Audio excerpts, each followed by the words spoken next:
All Mondays. Just wanted to welcome you all to the conference here in Paris. Just going to go over a few logistical things with you, like where are the toilets. You may have found that there's one here, but if that starts getting a little too lined up, queued up, there's also one straight all the way to the back too. So there's a couple bathrooms up here. Basically, the schedule of the day is we're going to have 3 presentations. Yeah, three presentations.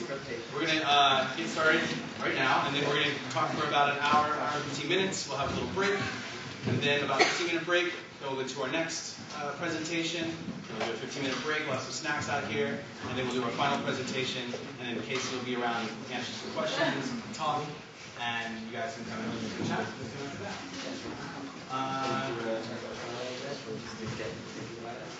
Yeah, we also, we'll tell you a little more about this in some of the breaks, but we're going to also have a session tomorrow. It's going to be also here. We're trying to keep it around 50 people because we want it to be a smaller group, more intimate. So if you have more questions about today, some of the things you hear today and stuff like that, you can come tomorrow and we'll talk it out tomorrow as well. Same place, just right here. Yeah. What time? Starts at 1. Starts at 1. It goes until, it's like 3 sessions. It's actually out on the the Paris group. We have an event that's out there. So we're asking you to register for that, so just so you know how many people are going to be here. Questions, order, and that kind of stuff. Okay. Let's see, any other questions about the day? No? Yeah, one back here. Yes. Yeah, in a second here, we're going to have this thing. He's going to do mic. Well, I'm going to do mic here. He's going to do mic. So keep on hello. Excuse me? Yes. So there's going to be 3 presentations here, right? That's right. All 3 of them by you, Casey. That's correct. Okay. Yeah. Any other questions? Okay, so again, since I don't speak French, we actually looked into getting some kind of translation done here, but it's actually kind of complicated, and we really couldn't find a very ideal situation. We thought that you could get these like earphones that you could broadcast to, but you only usually get about 4. It's extremely cost prohibitive. So if we are talking too fast or you don't understand something, just speak up and we'll slow it down, or we'll try to get someone to translate if there's like a key point. Okay. All right. Merci. Okay, let's check this. Can you hear me all right? Yeah. Can you hear me in the back? Can everybody hear me in the back? All right. Cool. All right. Great. Welcome everybody. Bienvenue. Loud. Loud. See if I can do that. Louder. Louder. Better. Better. Yeah. All right. Great. Okay. All right. Well, thank you everyone for coming today. Thank you so much. I'm Casey Fenton, one of the co-founders of couchsurfing. It's a pleasure to be here in Paris. This is my 4th stop on this journey around North America and Europe. I'm actually going to be stopping in probably about 10 cities total, and starting with the 5 top most populated couchsurfing cities. Sounds like a little feedback here. And I'm really excited to be on this tour because a couple things. Number one, couchsurfing is going through a lot of changes right now, so I'm able to come and share that and talk about that and hear back from people what they're thinking and feeling on that, answer any questions I can. And then also, the other really exciting thing for me is that my role in couchsurfing is changing. When I first started off, I was a computer programmer, basically doing all the programming in couchsurfing. And then that switched, my role switched, and I ended up doing a lot of legal and finance related type activities over the years. And finally, we've hired people to be able to do that now. So I have my dream job, which is meeting with the community, hearing what the community has to say and feel and all of that stuff, and then using my knowledge of how the organization works to figure out what the community needs are and try to get those things done within the organization. So that to me is really exciting, really, really exciting. So again, sorry about the translation. I wish I could speak French. If we need to slow down or if you need me to speak slower, just let me know. It would be better. What? Better, slowly. Slowly, okay. The only challenge will be that there's so much to share.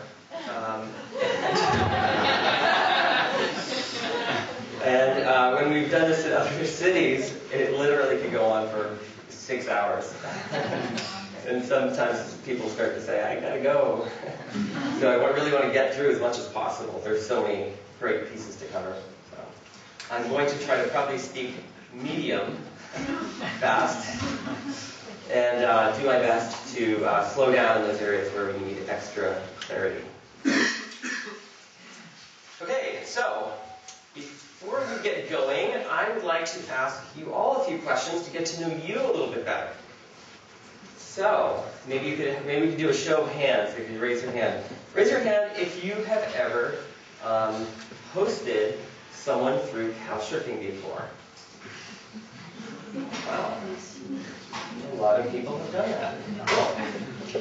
Raise your hand if you have ever surfed with someone through couchsurfing. Nice. How about stayed with more than 5 people through couchsurfing? Anybody here stay with more than 20 people? 20 people, nice. How about hosted more than 10 people? A lot of solid hostess here. Anyone more than 10 people at the same time?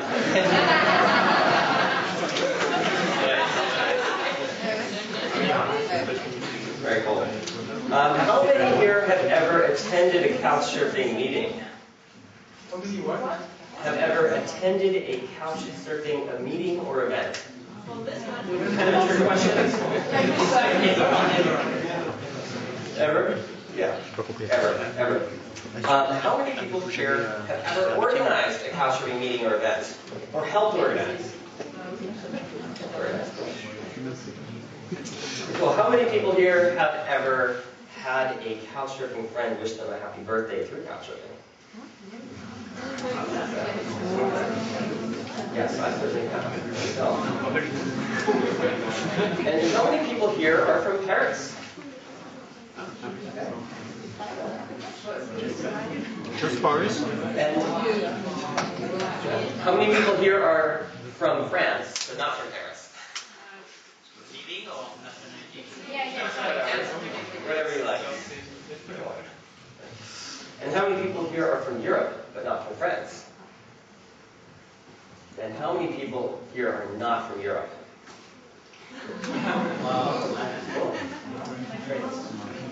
Cool. Yeah, I was just kind of curious to get to know you all here, so that was good. That was a good start. So again, Cameron mentioned before, there are 3 presentations. The first one is about the past, where we've come from. How did we get to where we are today? The second one is about the present, some of the things we're going through as an organization. And the third one is about the future and where we're going. What's the meaning of it? Where should we be going? What do we exist for? So, in all of that, I hope to share with you the big picture. I hope to share with you this feeling of like, what is the big picture of couchsurfing? So, to start things off, and I'll keep asking you questions throughout this to keep you awake. Hopefully this won't be too boring. And I've actually done a bunch of surveys with people in the other conferences to try to find the right level of information and the right level of like how long to keep each section. So I've been modifying this as I go to try to keep it, something for everyone. A little bit something for everyone. Okay, so starting off, people ask me, where does couchsurfing come from? And say, well, sometimes I tell the story of Egypt. If it's an interview, I will say, well, this thing happened in Iceland. I had this experience in Iceland. Many people know that story. But many people don't know the story of Egypt. There was something that happened to me in Egypt several years before that was instrumental in starting couchsurfing. So I'll share that story with you today. Imagine it's Egypt. It's 1998, go way back. 71 tourists have just been murdered outside of Hatshepsut's temple near Luxor. And tourism in Egypt went down by 90%. So there was only 10% of tourists there. And the country was pretty empty. And so what did I do? I found online a cheap ticket to Egypt with this 5-star tour, this 5-star accommodations for 2 weeks for practically no money because nobody wanted to go there. So the U.S. State Department said, don't go there. It's not. You shouldn't go there. It's not safe. And I went. How many people have ever traveled to a foreign country just after like a national security issue or natural disaster, something very disruptive? Yeah, it's kind of maybe a different kind of place. Yeah. So I got lucky. My roommate was of Iranian descent. It looked like he was from Iran, but he was actually from Texas. So, yeah, so he was adopted by a Texas family, and I was able to sneak away from our tour. We were able to get away from our tour and go explore Egypt away from this 5-star accommodation a little bit, which was great. And at this time, I was about 20 years old.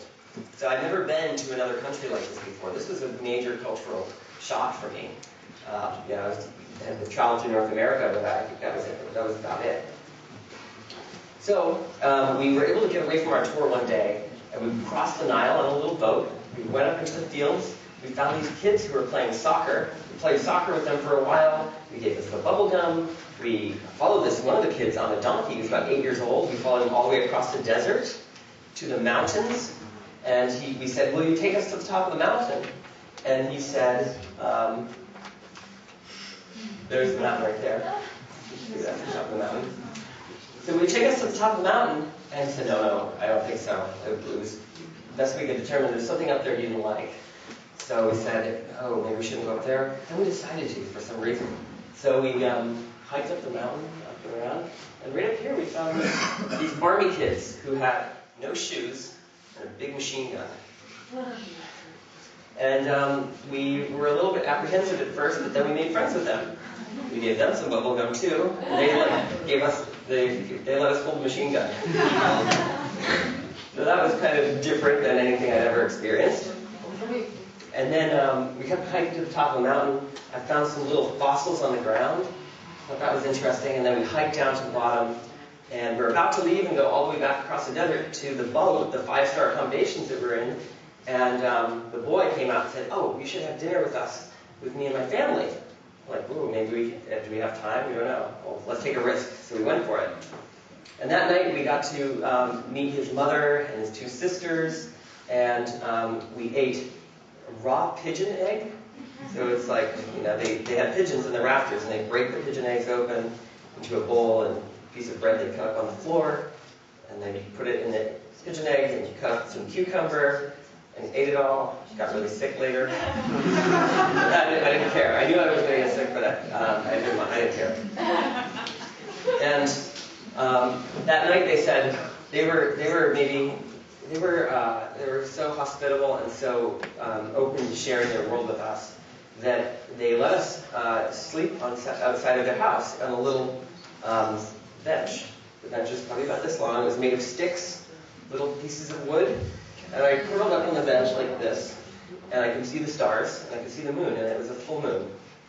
And I remember thinking, I've never had an experience like this before. This is really opening my mind. And opening my mind to a whole new way of living and a whole new perspective. And it was really deeply moving for me, deeply meaningful. And I left Egypt after that, and I returned home thinking, I really need more of these experiences. I got so lucky. On this trip, but I don't know if how often I can have an experience like that. I was really lucky. That was in 1998. Around that same time, one of my best friends, his grandfather, said to us, he said, kids, there's all these problems in the world, and if you can be one of those people who can solve them, you'll always be useful, or something like that. And I thought, wow, problems, there's all these problems in the world. And then he said, there are a lot of problems that people just take for granted, they're just not solvable. And I thought, interesting. What problems out there are just not, people just take it for granted. It's just not solvable. You don't even think about it. And this idea of staying with strangers, staying on a stranger's couch, was one of those ideas that came to me as being one of those things that when I would say to somebody, I would describe that experience in Egypt that I stayed with these local people. Some people say, are you crazy? That sounds dangerous. And I started thinking, is this problem solvable? Is this problem solvable? Being a computer programmer, I thought, this has to be solvable with some kind of computer code. Probably. But I didn't know. I was like, what is the problem? When I would explain, would you like to meet a local and get to know a local way of life? People say, oh yeah, that sounds good. Would you like to stay on their couch? Oh no, that's bad. So I thought, okay, there must be a way to overcome this. And how many people here, I realize maybe some of you might have been pretty young at that time, but in 1999, how many of you would have stayed with a stranger through a website like couchsurfing? How many of you? No, but in that way. Yeah. How many people here might have had second thoughts, not really sure? Maybe you would not have done that. Yeah. Oh. So I came to the conclusion that if there's a way to remove this stranger element somehow, or reduce that stranger element so that people didn't feel like they're just going and staying with a stranger. It's not like I have no idea who you are, knock on the door, hi, who are you? Stay on your couch. That concept doesn't work. But the concept of getting to know someone over the internet and understanding who they are to a great enough degree to trust them, maybe that could work. So there must be some way. I wonder if a website could actually do that. So I got an opportunity to experiment with this question in 2001, in May of 2001, when I got a cheap ticket from Boston, Massachusetts, to Keflavik, Iceland. I got that cheap ticket, I think it was like a Monday, and I was flying on a Friday, and I was going for about 4 days. And so I didn't know what I was going to do when I got there. I did some research, I found out that hostels were $70 a night. I was, whoa, that's a lot. The second most expensive country in the world. What is this? What am I going to do when I get there? And I was trying to imagine. Gosh, it would be great if I could do that, have that same experience I had in Egypt, but maybe in Iceland.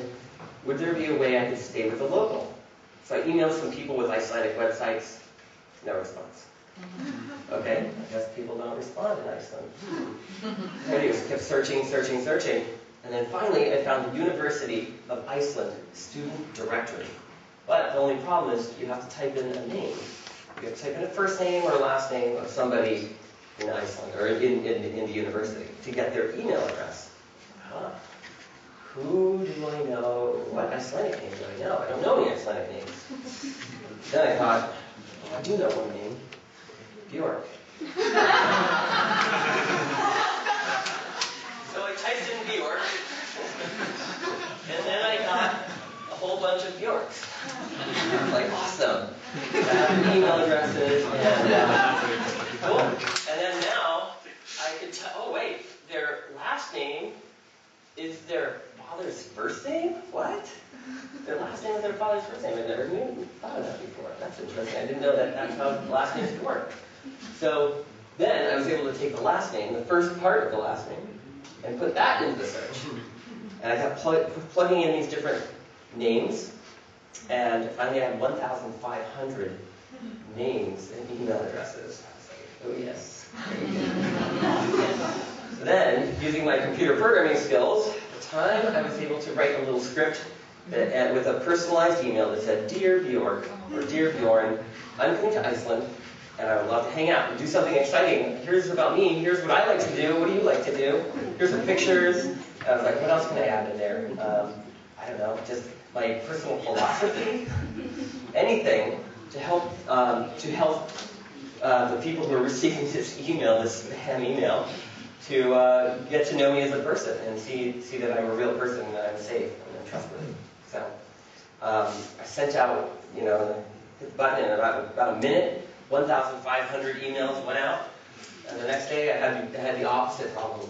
I had between 50 and 100 people saying, yes, come to Iceland. We will go to my grandfather's house in the countryside and do these things. We will go and hang out, do these things, that thing. So many options, and now I'm like, okay, what do I choose? So I ended up choosing this woman, Johanna, right here. She's in the corner there. And she's up and she sent me a picture in an Icelandic tabloid magazine. Like, who would be in an Icelandic tabloid magazine? This is interesting. And I learned very quickly that Iceland has about, I think, 250,000 people living there, something like that. So maybe, I don't know, maybe any news is big news, I'm not sure.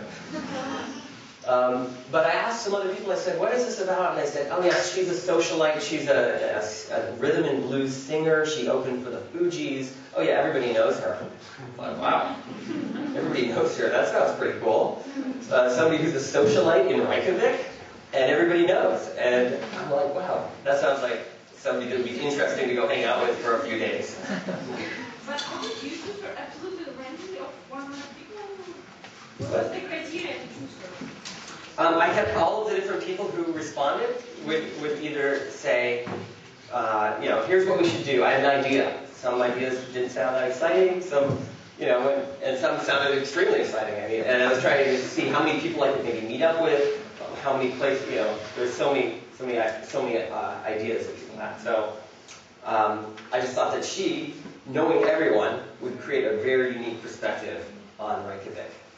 And it was great. I just followed her around with 10 friends all over Reykjavik for the entire weekend, just doing whatever they did. And I got to learn so much about Iceland and the local way of living, the local way of people in their 20s living in Reykjavik. And I got on the plane leaving from Reykjavik. I remember sitting there thinking, that was incredible. I would never have had that kind of perspective on the world and on Iceland. And this is how I want to travel every time. And I can't go back to traveling some other way that's just kind of get a hostel, get a hotel, and then randomly see what happens and kind of stumble around the city, take some pictures. That's it. So it changed my life. It really did change my life. And I learned through that experience that yes, it's true.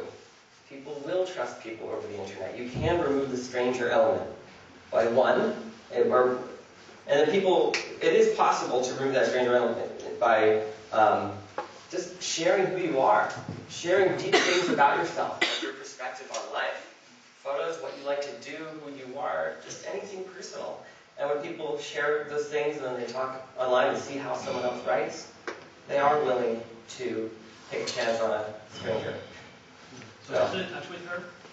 Yes, a little bit. Like we, hang out online. I see her on Skype or something, or on email like every year. Not very often though. How about the other 99? Did you write back to them? It was a lot of communication. It was like 50 people that were core, and then we had back and forth, and but it was hard, of course, hard to keep up with that many people in that short period of time. So you invented copy-paste requests, Sorry? right? You invented copy-paste requests? Exactly. I invented the copy-paste. Actually, it wasn't even copy-paste. It was just a script that did it for me. But soon learned after that there are better ways.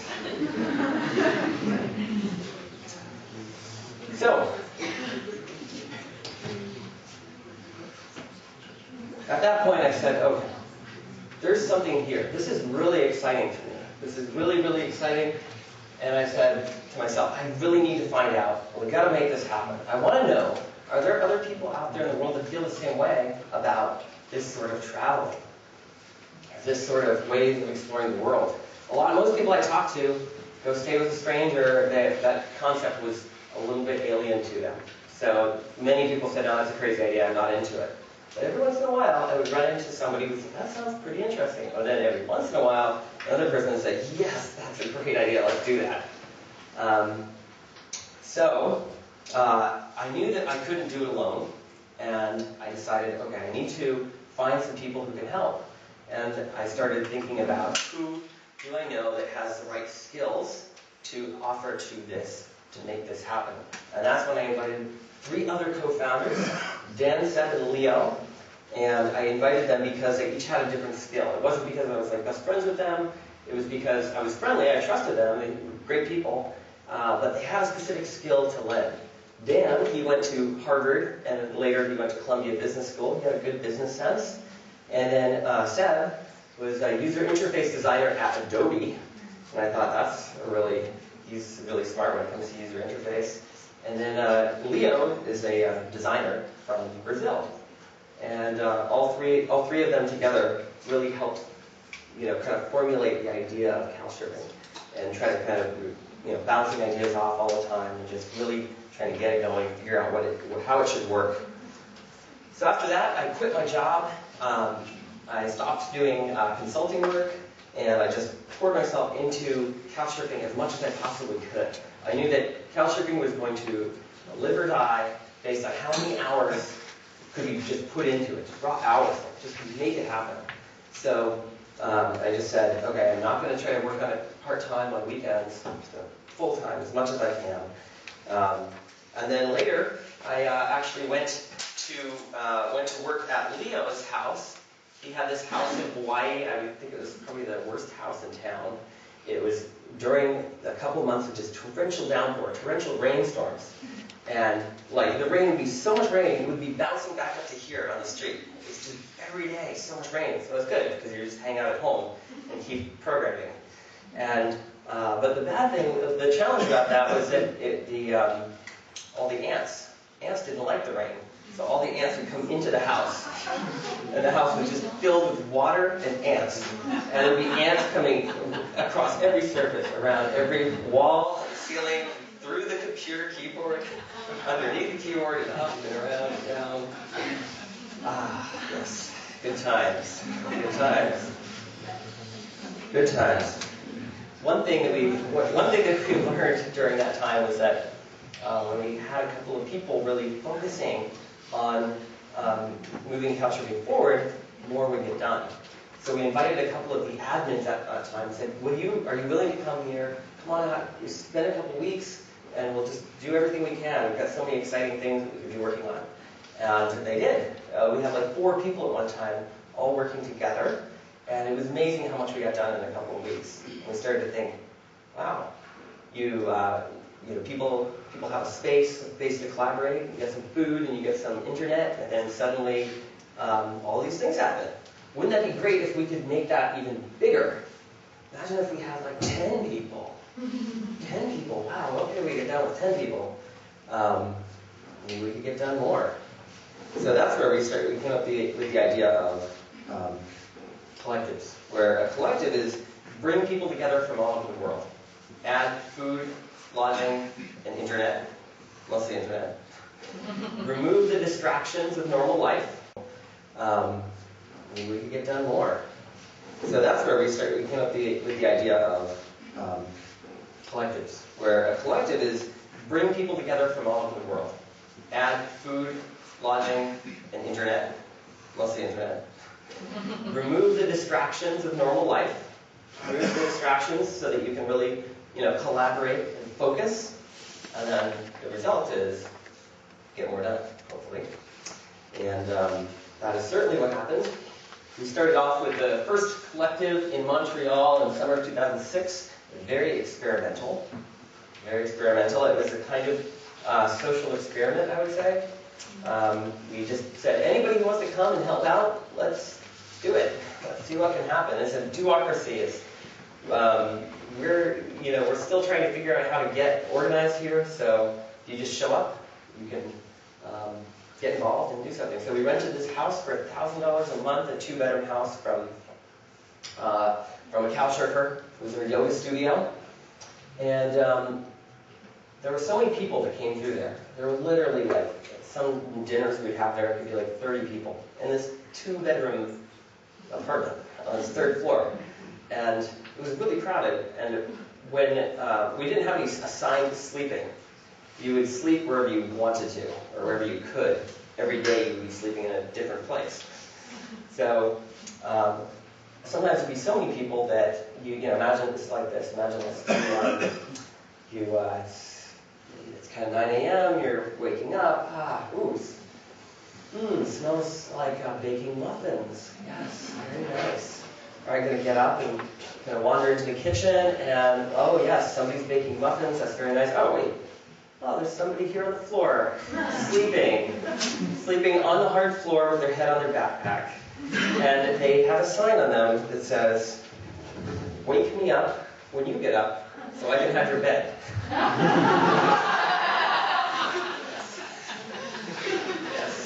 Good times, good times. We would just hang out in the back balcony and philosophize about the world and what is couchsurfing and what are we here for and what is this all about and how could couchsurfing be and what are all the different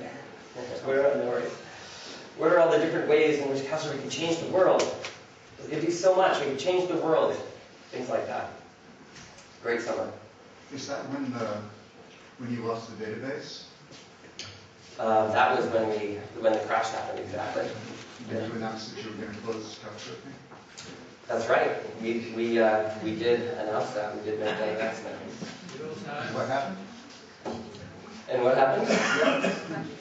2,000 members came and said, "No, let's not do that." After I'd been working for 5 days and like blurry-eyed, trying to put it all back together and like so tired and finally got a night of sleep and then. So you announced you were going to close couchsurfing, but people protested.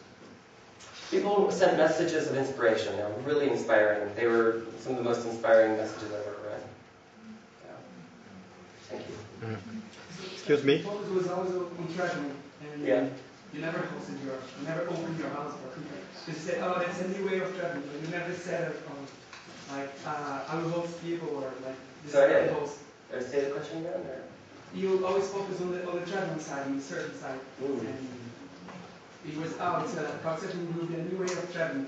But you never thought about the host side. You never said about it. Right. There's more that can be said about the host side. Exactly. I think that is one of the things that has been happened kind of in the communication over the years. So it suddenly started to go a little bit more, like talk about surfer a little bit more. And so the communications team's been really kind of aware of this. I think just the word couch surfing kind of implies sometimes in people's minds that you're going surfing.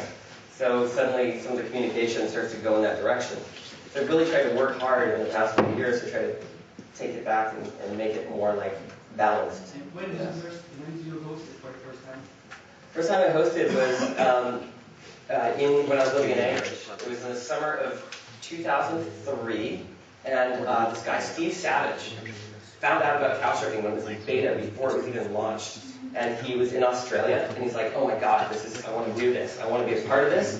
And I'm like, "Well, it's still beta, it's kind of closed." Oh, he's like, "I'm coming there right now." I'm like, "Really? Whoa, you're coming here right now?" He's like, "Yes, I'm flying to Vancouver next week." I'm flying to Vancouver, he flew to Vancouver, and hitchhiked from Vancouver all the way up through the Alpine Highway to my house in Anchorage. And hung out for quite a while with me, and we philosophized about couchsurfing and programmed it. And that was when I said, that was when the summer of 2003, I said, I gotta just stop as much as I can doing these contracts and having this other job. I just need to focus on doing this. And then that summer, and then like the next summer in Anchorage, and throughout the winter, just hosting as much as I could. Yeah. I just want to be a reminder that some people in the room are not. If you can slow down. Sorry. Could you slow down the minutes again? Just remind me. Okay. Is it Sure. an immediate translator, one of those people who can just turn the words into French quickly? Big mission. I'm an interpreter. I could help, but I could just do the consecutive, which means that Casey would have to speak and then stop, and then I could interpret into French, although that would take twice as much time. Well, So. how many people don't understand a word? I have an idea. How about, what if the people who are having trouble could come to the front, and people who are more easily understanding it could move back a little bit? I don't know. Qui c'est qui ne comprend pas un mot? Un mot, non, mais moi, Qui c'est qui perd plus de 80%? moi. Quand ça parle trop vite, je suis... Il y a une place de mention. Yeah, we only have a person, so we can indeed go somewhere. Il y a une chaise, si vous voulez, une dame. Une chaise de libre, là. Oui, mais je suis avec mon Although, yeah, Justement, si tu fais, tu pourras revoir le truc et puis décrypter. Oui, mais le problème, c'est que j'ai peut-être des réactions à faire. Oui, oui, je vais les faire. Tu me les... I think it would be easier if we don't ask too much questions now.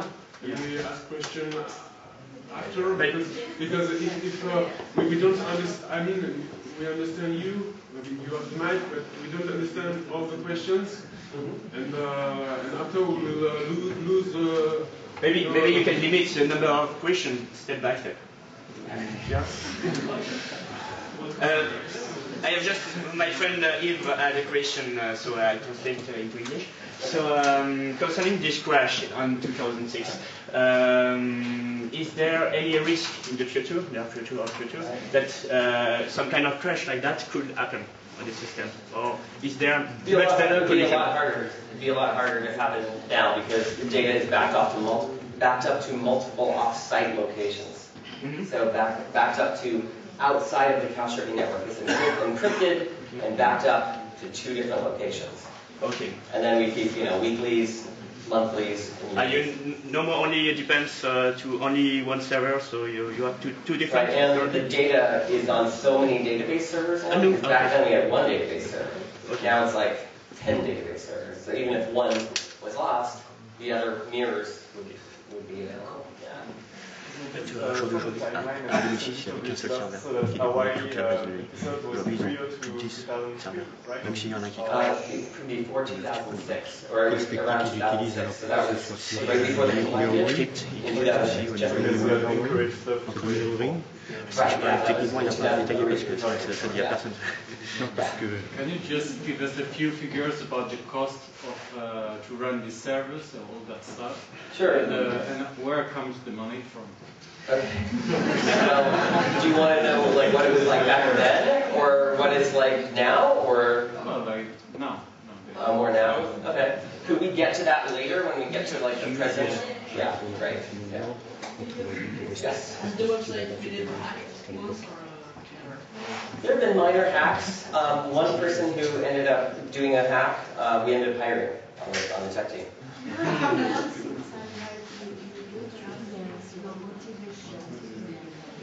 What was my motivation in the beginning? I'm going to get to that. Yes. Yeah. Yes. What is my motivation in the beginning, or what is the motivation in the beginning? Yeah. What is the idea, the core idea? Yeah. Very good question. We'll get to that in a few slides, I think. Yeah, just one of about the corrective immoral. Just the last one about the corrective immoral. How many volunteers to restart the website? In 2006. You mean in this collective? Yeah. How many you will? Well, we didn't have many tech people. Okay. Unfortunately, so it was hard to. We didn't have many people that could actually do a lot of technology, the heavy technology. So we had a lot of people who were really good writers, and really good kind of coordinating language and coordinating brainstorming of what is our new mission. People came up with a new idea, making a better world one couch at a time. The whole one couch at a time came out of that. We had a couple people there that knew some PHP. But I was the only database person, so I had to basically sew back the, over the course of many days, try to sew back data from different sources to try to come up with something workable. Yeah. So it took a long time. Okay. There we go. All right, so that was the first collective. Very experimental, very exciting. We got to ask a lot of questions about what does couchsurfing exist for, what are we here for, what does it feel like, what does the couchsurfing spirit feel like, and I think that was really inspirational for many people. But one thing was clear, like we were saying, we needed more PHP developers, that's for sure. So we had about 75,000 members at that time, and we decided, okay, we need some more tech people, so let's get some more tech people involved. And we said, let's do another collective. It took 5 months of planning after that, 4 months of planning. We decided, let's do it. We'll try this time. We'll try it somewhere far away. Easy to get visas, that people can stay for a while. We can do it somehow. Let's try to do it longer than 3 months. Hopefully we'll get a lot more done. So we did one in Nelson, New Zealand for the winter of 2006-2007. We had 160,000 people, members at that time. So things are growing. Wow, look at my God. We've got 160,000 people. This is incredible.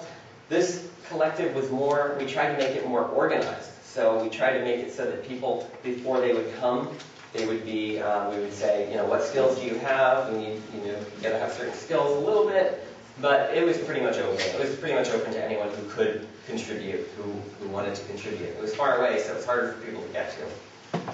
And people really focused and stayed for a long time. We had, over 20 people at a time, and people staying for much longer, and we got a lot more done, and that was pretty exciting. So at that time, you were still the only paid employee? Yes, that is right. At that time, I was still the only paid employee. So the first paid employee came a little bit later. The other paid employees came a little bit later in 2007.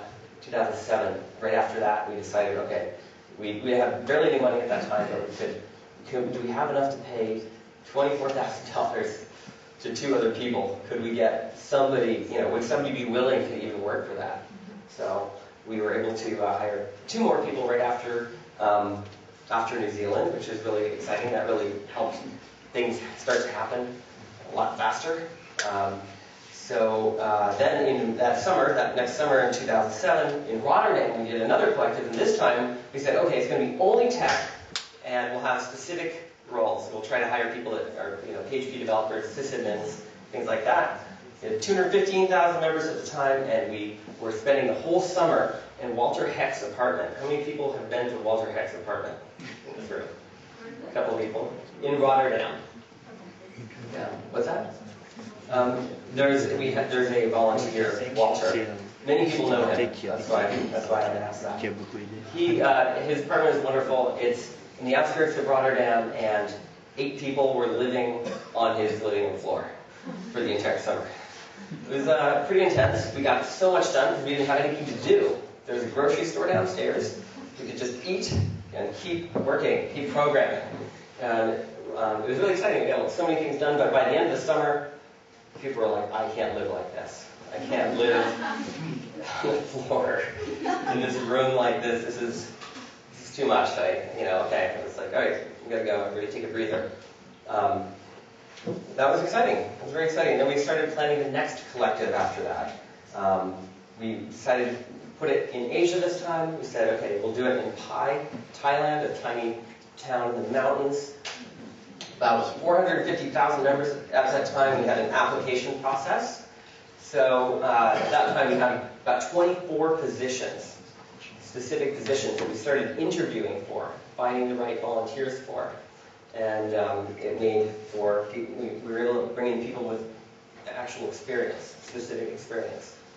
And that's when we started to really ask deeper questions about the vision and mission. What does couchsurfing exist for? Why? What are we here to do? A lot of questions that we asked there. Yes. I've got a question. How much was the average wage of an employee at that time? 24,000. Everyone made the same. It was just like we just paid 24,000. Yeah. So in euros, I don't know what is that. 18,000 euros or something. Yeah. A year. Okay. Then that would be, yeah. Does that answer your question? Yeah. But which period was it? Was it the period until 2007? Is that right? That weird people were making this amount, or? The amount of the wages is valid for the period until 2007. Let's see, probably 2008. Even 2008, I'd have to go look it up, but somewhere 2008, 2009. And so what's the salary now? Just for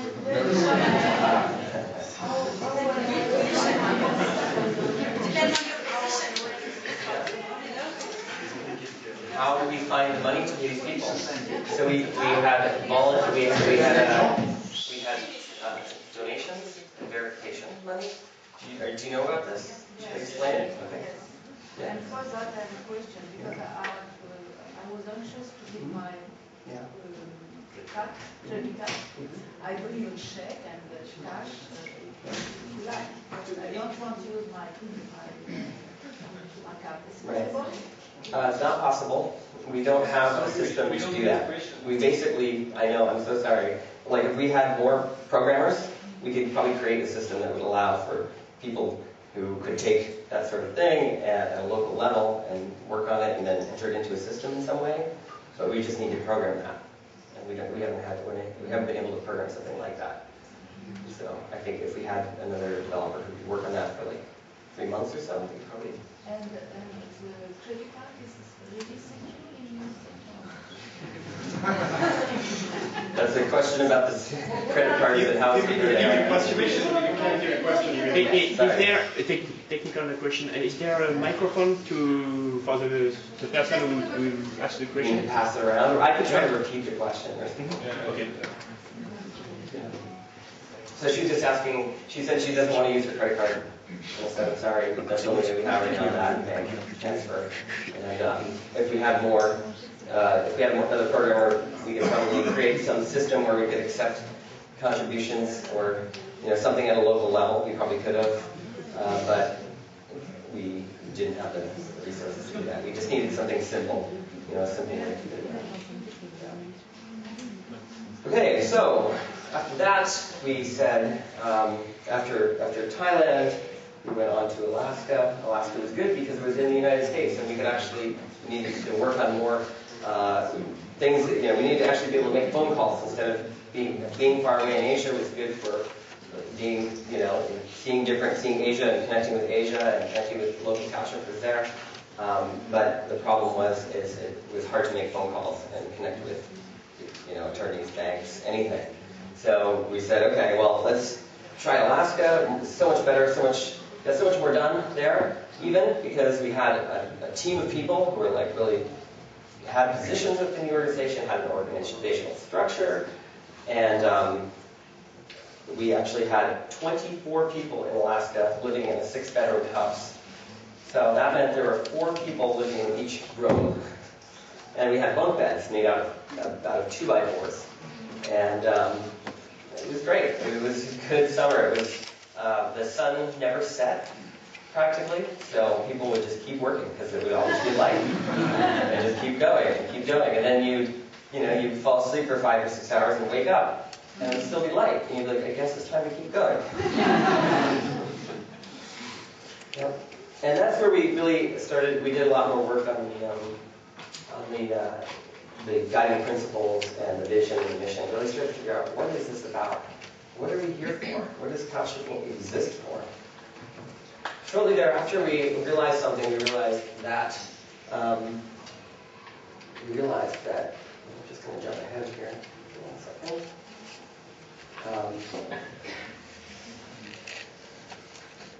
Shortly thereafter, we realized that having collectives for 3 months and then having 3 or 4 months where there were no collectives was a problem. Because we would have 24 people at a collective, and then they would say, well, great, it's time to go travel. It's time to go see the world. And then you'd have a few people kind of left behind who'd say, okay, we'll just keep going, keep this engine going. And for a website that's growing, where you have 700,000 people on it and are using it, that starts to become a little bit of a problem, because then you don't have any continuity. You have a whole bunch of things getting done, and then 3 months or 4 months of nothing getting done, really not as much. So that's when we came up with the concept of base camp. Came up with the concept of base camp to have some more continuity for getting things done. So base camp, the concept is that we keep people, allow them to volunteer as long as they can for a more permanent kind of establishment. The pros were a lot less turnover. There was no gaps in the output, but the downside was that there was a lot of burnout. Again, people can only live in 2 or 3 people in a room for so long before they start to get like, okay, I'm not sure how long I can live like this. There are also lots of other challenges, like people's visas could only last like 3 months or 6 months, maybe a year, something like that. So people eventually say, well, I've got to leave. I've got a visa issue here, so I'm only going to stay so long. So we try to keep it going. We try to say, okay, well, we'll open up these other collectives in Costa Rica and Istanbul, so people who have visa problems have at least somewhere they can go that is open to their visa laws are easier, so many people can go to those places.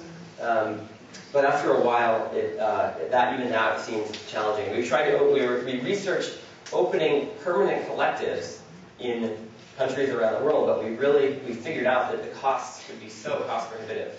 It would be, all of the bureaucracy in the United States times the number of countries that you try to open up shop in. And it's fine if you're there for 3 months. We called the embassies and said, is it cool if we're here for 3 months? And they're like, yeah, that's fine. Just if it goes longer than 6 months, it starts to look like you're permanently established, so that's when you need to register into this whole thing. And we're like, well, what does that take? Depending on the country, it could take hundreds of thousands of dollars plus translation and all this stuff. So we're like, okay, permanent collectives are not really an option. We need an option. We need a model that can be that can work a little bit better than that. And that's why we switched to the virtual anywhere model. And we had a little bit more money at this time, so we decided, all right, what would happen if we ran the numbers? What would happen if we paid everyone some small amount, $20,000, $30,000 a year, something in that range? Could people survive and keep working? Could they work 40 hours a week or something like that? Would that be possible? So that we can keep the output going, because otherwise, it's just going to keep disappearing. So at that point, we had 1.8 million members. And so we reconfigured, and people could work from wherever they were legally allowed to work. So most people would have to go home to their home country and work from there. So that was good, and we saw a much greater amount of output right away from being able to ask people for 40 hours a week. But it also has challenges because people are working from all over the world, and there's a lot of time zone troubles. Really hard. I know, Pierre, you know about it. Yeah, the tech team trying to coordinate all these projects and then be on Skype and then be like, hey, would you send me that file? Or email, would you send me that file? Okay, I'm going to go to sleep. Wake up the next day. Oh, no, not that file, the other file. Okay, say that file. Okay, go to sleep. No, the other file. Things would just keep going around and things wouldn't be done as efficiently. So that was always a little bit of a challenge. I want to go back and talk a little bit about this big question, and it's a question that you asked me. You said, what was the idea at the beginning? That was a big question. What was the idea at the beginning? When I first got involved and was registering couchsurfing as an organization, it was, what is your mission? Good question. I have an intuitive feeling of what the mission is, but what is it specifically? Well, I don't know yet. So the intuitive feeling I had was we want to raise collective consciousness, create educational exchanges, tolerance of other perspectives in the world, things like this. And that was great at the very beginning, but as we went on, we started to realize that when we were trying to figure out, should we do this project or that project, should we do this one or that one, we didn't really know. It almost seemed like any project would somehow have to do with cultural exchange, and it would seem like a good idea. But then when we had so many people with so many ideas and so many projects, everybody starts to take a little step forward in every direction. In every direction, you don't have a focused direction. Nobody's focused. Everybody's going in everywhere. And so we said, well, the more we read and the more we talked to people, the more we researched, we said it is really helpful if you can have a crystal clear mission, if you know what you exist for. So that's when we started doing a lot of research on this, and it was really hard. It was really hard to figure this out at first, because when I asked couchsurfers, what is couchsurfing about? Everybody said something different. So I'd like to actually ask you for a second, when someone asks you, what is couchsurfing about? And you kind of have to focus down and say something. What is the core of it? What is the thing for you? So, I don't know. I'm asking. Sharing. Maybe I can talk about my experience, because for the first time I registered by 2004, a few months before going for a world tour with my wife. And so we had tremendous experiences in South Africa, in Thailand, in New Zealand, in South America. So the early beginning of couchsurfing. Always couchsurfing? Yeah. 90%. The other 10% were maybe with global freeloaders, but really focusing on couchsurfing.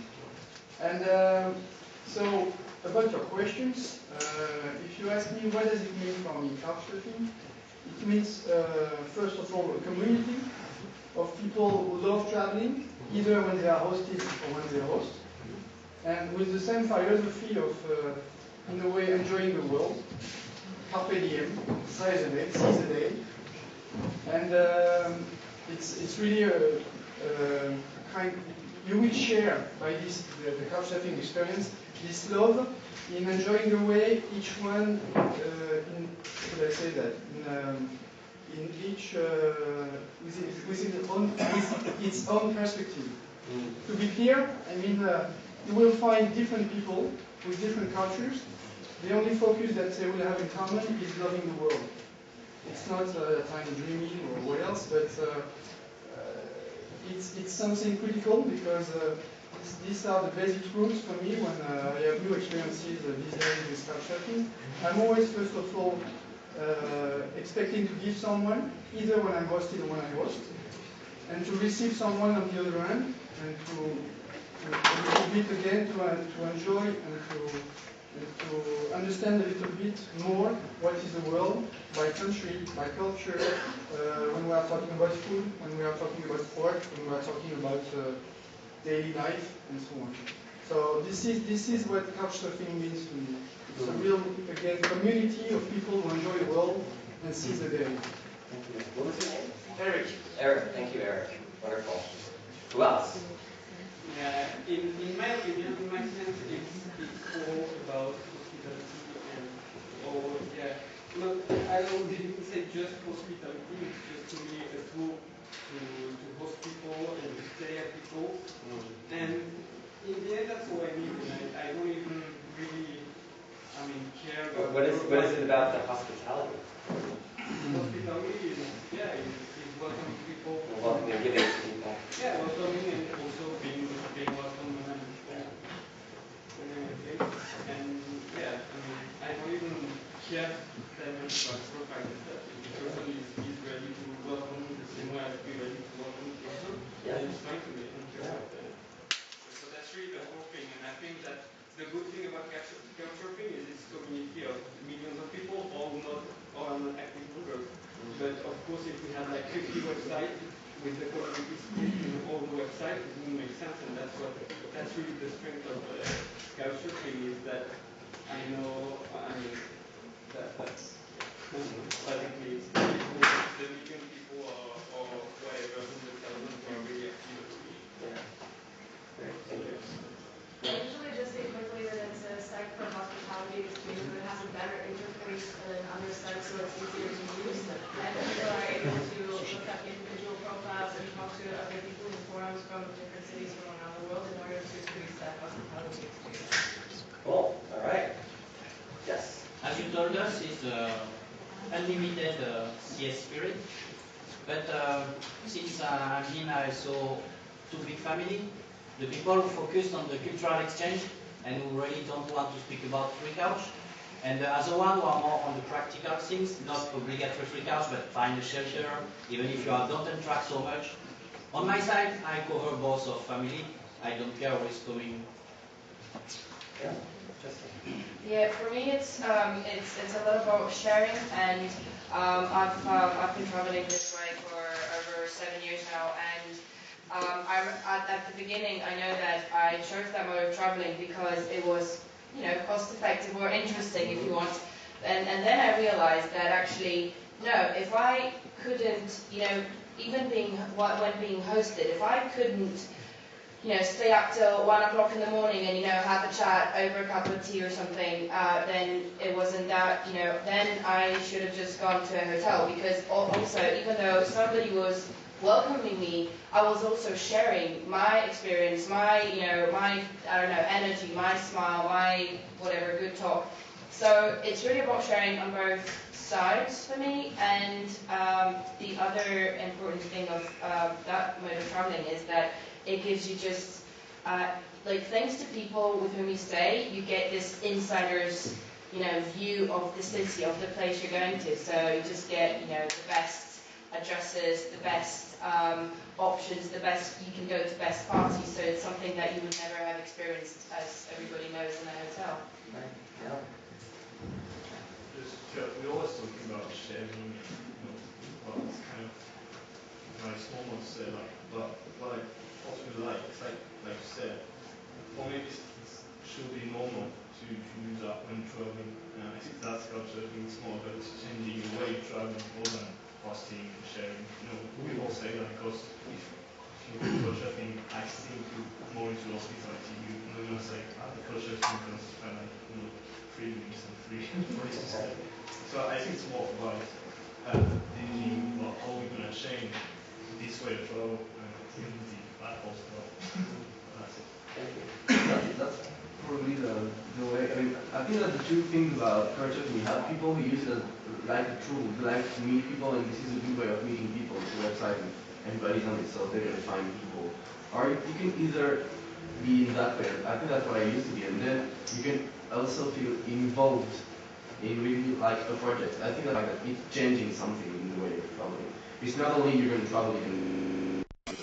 And that was for me a way to travel, by hosting people. And we can also say that if you do couchsurfing, even if you host people or if you're traveling too, because I met an Irish boy, a Mexican boy, an American girl, a lot of different people at my little place in Grenoble, in France. And in fact, it was very, very cool for me because after it gives me the desire to travel and to do a lot of things. We will talk later. A couple more, just in the interest of time, yes. There is also, for me, Fenton, it was completely the opposite. I first went to couchsurfing for traveling. Then, so it's as if I took from couchsurfing at first. Then now I'm giving back, hosting people. And there is also there is this evolution. We really evolved with couchsurfing. Personal evolution? There is both. There is personal evolution. Like couchsurfing is accompanying a way of seeing traveling or even life, and we also accompany couchsurfing in its evolution in the way like it's changing right now. So the events that are created. So there is this evolution point that is really, really important in the way I don't see couchsurfing the same as now as I did before. So it's really important. And it really accompanied me in major steps in my life, or also for friends. We got a wedding coming now from a couchsurfing meeting. It's just great and evolved with us. It's great. Yeah, evolution. Yes. I'm from Paris. I lived in Paris for a long time, and now I live in China. You live in China now? I live in China, yeah. And we've been organizing meetings and being interviewed by the media about couchsurfing, what it's about. And a lot of times what I end up saying is those meetings that we have and those hosting experiences that happen by Chinese people with foreign travelers actually open up their eyes a lot. I'm saying Chinese families. It's very difficult to see them traveling as much as what Westerners are used to. And so what we actually managed to reach is those families that would probably never actually travel outside of China. And we run into a society, the Chinese society is extremely complex as it is right now. And you read all about it in the West, probably good and bad things. But that was one way that I found could really help people to see the real different cultures that they otherwise wouldn't see, wouldn't watch on TV, wouldn't read about in the media. But I think the sharing part is there in China, but it's happening slowly because people are skeptical about hosting strangers because in the cultural framework that we are in China, it's very different. There's a lot of skepticism and what if they rob my entire house when I'm sleeping and so on. But which is even more conservative than anything that you run into in the West. For instance, when journalists ask us about, why would you let people do that if you were Chinese, housewife, you know, and you're having a little life, and not little, I should say, you're having your life, and then what would you do that? Because otherwise I would never ever manage to open my house, open my world, open my windows to others. And so this was an excellent way for me for us in volunteers to say, kind of to see that happening, where you have Chinese young people, older people who would host foreigners, say Europeans that have completely different way of looking at China when they landed, and then in that process have a really two-way communication that at the end changed both sides. And I think you can see a lot more. You can see that a lot more happening in China, but it's really slowly learning to. Thank you. All right, one more. Just a quick question. Are you couchsurfing right now in Paris? I am. I think I'm on my 14th couchsurfing. I've couchsurfed 14 people in 3 weeks. Up to 15 people, I guess, in 3 weeks or something. I don't even know. A lot. And you've made a coach up request? Or? Some yes, and some I have a little help. You get any rejections? So far, no. I'm keeping my fingers crossed. So great, thank you so much for that. Thank you so much for sharing that. So yeah, this is a deep question. Why do we exist? What are we here for? And I think that a lot of us agree that we're here for a lot of different things, and that they're all kind of related somehow. Ulf, did you have something? Does anyone say that it's fun? That it's what? That it's fun? I don't know, is it fun? How many people think it's fun? I think it's fun. Fun. Yeah. It's nice to make people. I think people take that for granted. And meet people. You have money. And it's wonderful to meet people. We are on couchsurfing and we have no project, you know. It's very nice. Because people who are on this way are open mind. More of that.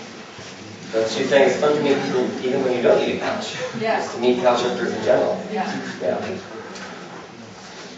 So, I've been asking myself this question for a while. What do we exist for? And in the very beginning, it was, I think, a very intuitive question. It was, we're getting together, we're a lot of these things that we're talking about, we're feeling. But as time went on, we're trying to figure out what should we be doing every day. We have 50 ideas for a project today, for different projects. Which ones should we do? We don't have unlimited resources, so which ones should we do? We really started to come to this conclusion. We need to be more specific about why we exist. Well, that's hard. When you ask 50 different couchsurfers, you get 50 different answers, a little bit. There's a lot of overlap and a lot of similarity, but they're a bit different. And some of the focus is in different areas. Some might be on sharing, some might be on personal growth and development, some might be on this better world that we're creating together, this global community, some might be about barriers, removing barriers to exploration, all these things. What was that? The parties too. Some of these parties are removing barriers to exploration, I would say. Absolutely. So we kept asking this question, we kept searching, and we kept trying to recreate this mission statement. And we had different people try at different times in different collectives. And whenever somebody would come up with something and we test it out, somebody would be like, yeah, that's kind of it. And somebody would be like, no, I don't think so. And so it wasn't clear that we were really finding the one. It wasn't clear. So what we ended up doing eventually, to make a very long story a little shorter, we started looking at couchsurfers' testimonials and couchsurfers' mission statements in their profiles. We downloaded all of the mission statements, hundreds of thousands of them, and all of the testimonials we had about couchsurfing, and we started looking at them in like these word clouds to try to say, what are people saying? What are the big things they're about? It's about people, it's about travel, it's about the world somehow, it's about life, it's about missions and what's possible and interesting and experiences and cultures and all stuff. Where's the most needed there? Couch is very small. Couch is very small on the top left.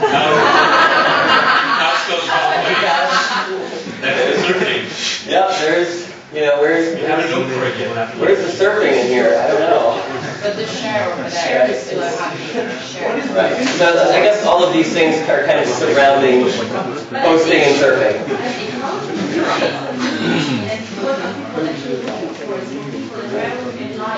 So this kind of says to me that it's not really about the accommodation. It's about the experience together. Yeah. So yeah, it's about a lot of things. Especially when we were trying to, with all of these different things for different people and asking different people, what is it for you? And then trying to kind of figure out what the concept is that they were getting at, trying to take all these ideas and kind of break them down into like different concepts about either a better world or personal development or these things.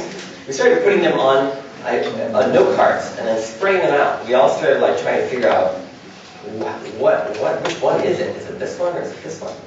And we sprayed them all out, and then finally we got this idea that maybe they were all kind of related, somehow related. If you put that one, oh wait, this one could actually lead to this one, and that one could lead to this one, and that one could lead to this one, and they're all kind of like part of this kind of causal chain of couching. So we have a number of volunteers start working on how could it be explained that these things, these concepts that people are talking about go together. And so they try to write, okay, maybe it could be like this. Maybe this one leads to that one leads to this one leads to that one. And then when they wrote it out, and then we tested with hundreds of people, and the results come back that, yeah, about 50% of people agree with that. Okay, I guess it's not quite enough. All right, so you start doing research more, asking people what works, what doesn't, and then test again. Oh, about maybe 65% of people agree with that. So we kept doing this over and over again, trying to rewrite these statements in different ways, and trying to understand, could we get a high enough approval? And I think by the end it was like 80-90% approval rating of, yeah, this is what couchsurfing is about. And going from couchsurfing is 50 different things to 80 or 90% approval rating for the vision statement, it was pretty amazing. It's pretty incredible. And so the final mission, how many people here have read the vision statement or feel like they know the what? The vision statement on the website? Read the vision statement. That's the one. Well, I just did. You just did. All right. We never see that. It's right in the about section. It's It's the top one of the top items on the website in the about section. Nobody reads the about section. Right. Nobody reads the about section. Right. So the final versions were tested with thousands and thousands of volunteers, ambassadors, and members, and even non-members. We even tried to test it with non-members to see what non-members thought. And it was such a high approval rating that we felt like this has to be it. This is what we exist for. And the idea, just briefly here, it's a world where everyone can explore. In fact, we envision, imagine a world where everyone can explore and connect and create meaningful connections with the people and places they encounter. So, and how do we do that? The mission is basically, if that's what we're trying to get to, the mission is how we get there. It's what we do every day to get us to the vision. So the vision is we're imagining this world is so great. Everyone can easily explore. All of these barriers to exploration, they're all gone. I can't travel to that country because of this visa issue or a financial issue. Those are removed. And so we can actually explore and make meaningful connections with people. That's a better world. It's so easy to make meaningful connections with people all over the world. That would be a great world. I would love to live in that world. But how do we get there? How are we going to go from where we are today to that world where everyone is appreciating diversity and then creating global community through these exploring and connecting? Well, let's create inspiring experiences. How many people here know what an inspiring experience is? Yeah? Yeah? Right. What is an inspiring experience? For example, this December, I was in the house of a lady. I am a hunter, telling stories. And she was looking for feeling story for television.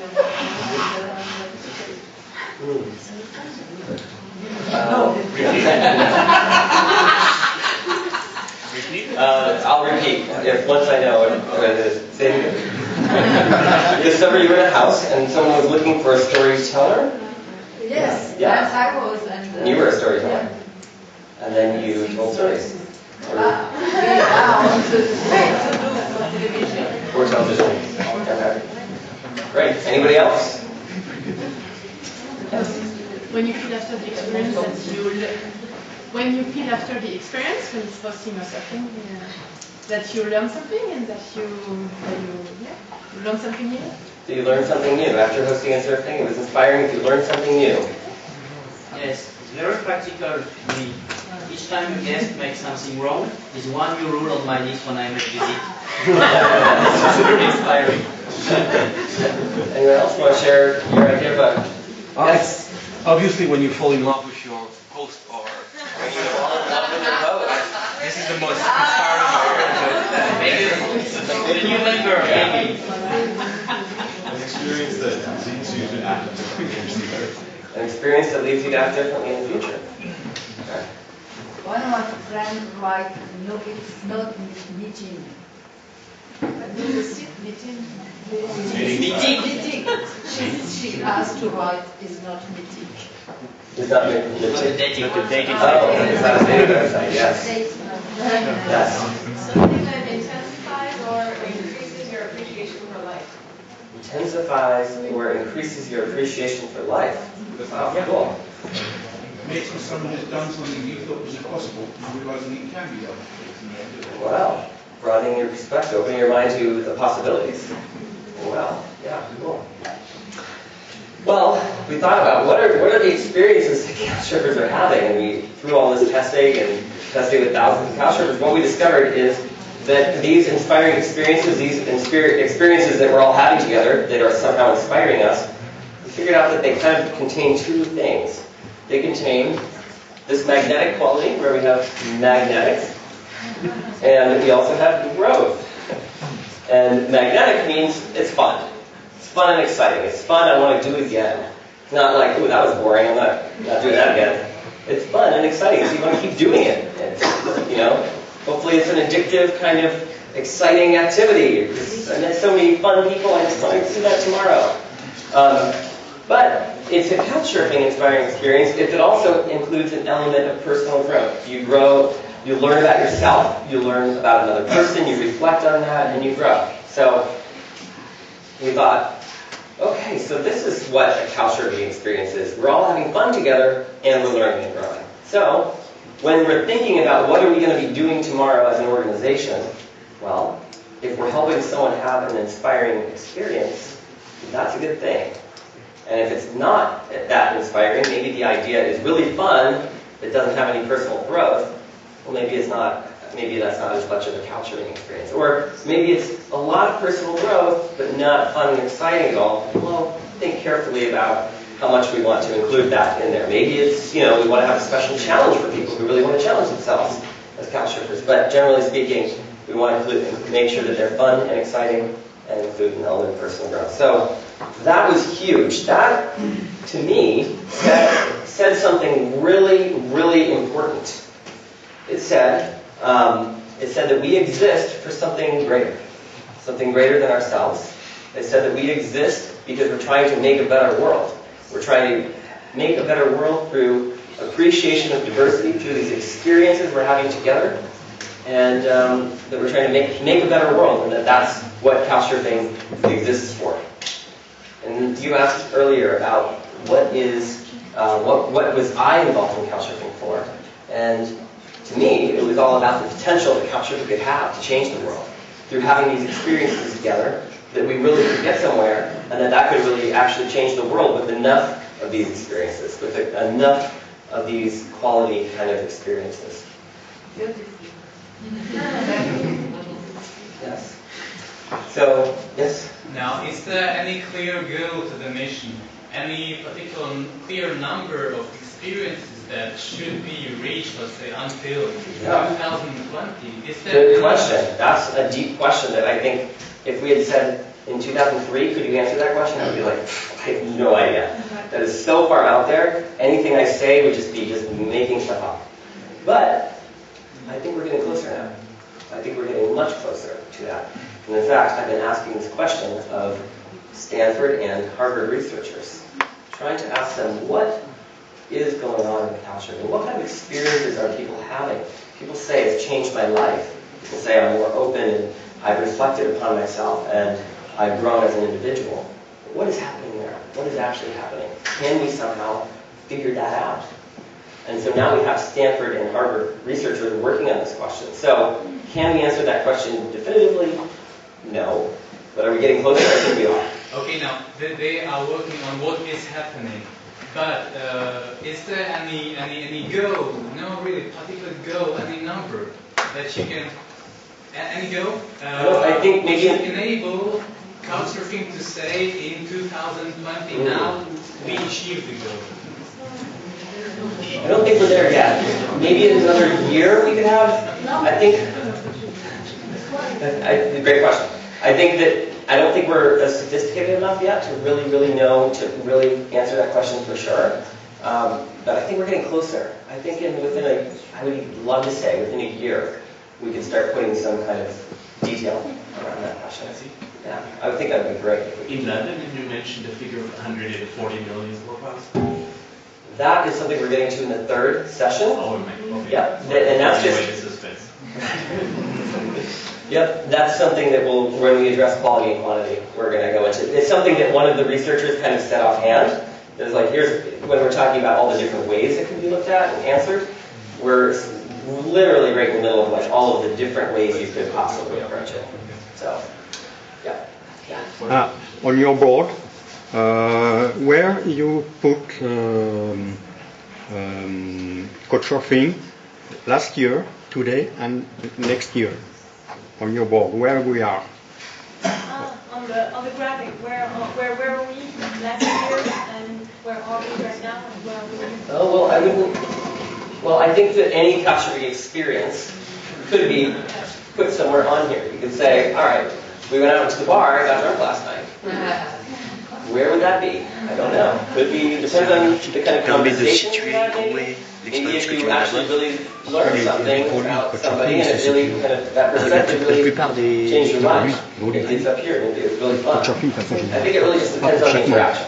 It really just depends on the experience. Some, maybe you have an opportunity to all sit in a circle and reflect upon your upbringing and who you are as a result of that upbringing and what your goals are for the next year and learning and growing.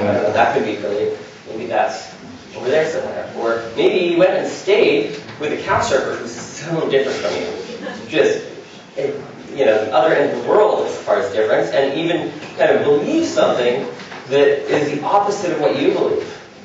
And you went and stayed with them. Well, maybe that's not really fun, but it certainly is a lot of growth. So maybe it's over in this area. Yes. I started when asking what happened to the whole, let's make a better world, don't happen. And then I realized that you may be looking at something that's more personal that would eventually become multiplier that should be an overall huge experience for the entire community that would change the world. I don't know if that answers the question, but I still want to ask the question. What happened to changing the world? I don't think anything's. If you're applying, like, did changing the world go away? No, well, disappear there. I'm more thinking. Well, my question would be more: are you forgetting about that, and you want to become users and members more focusing on the personal experiences, since you're talking about inspiring others, inspiring experiences, or are we still on the same wavelength and direction? Same wavelength, same direction.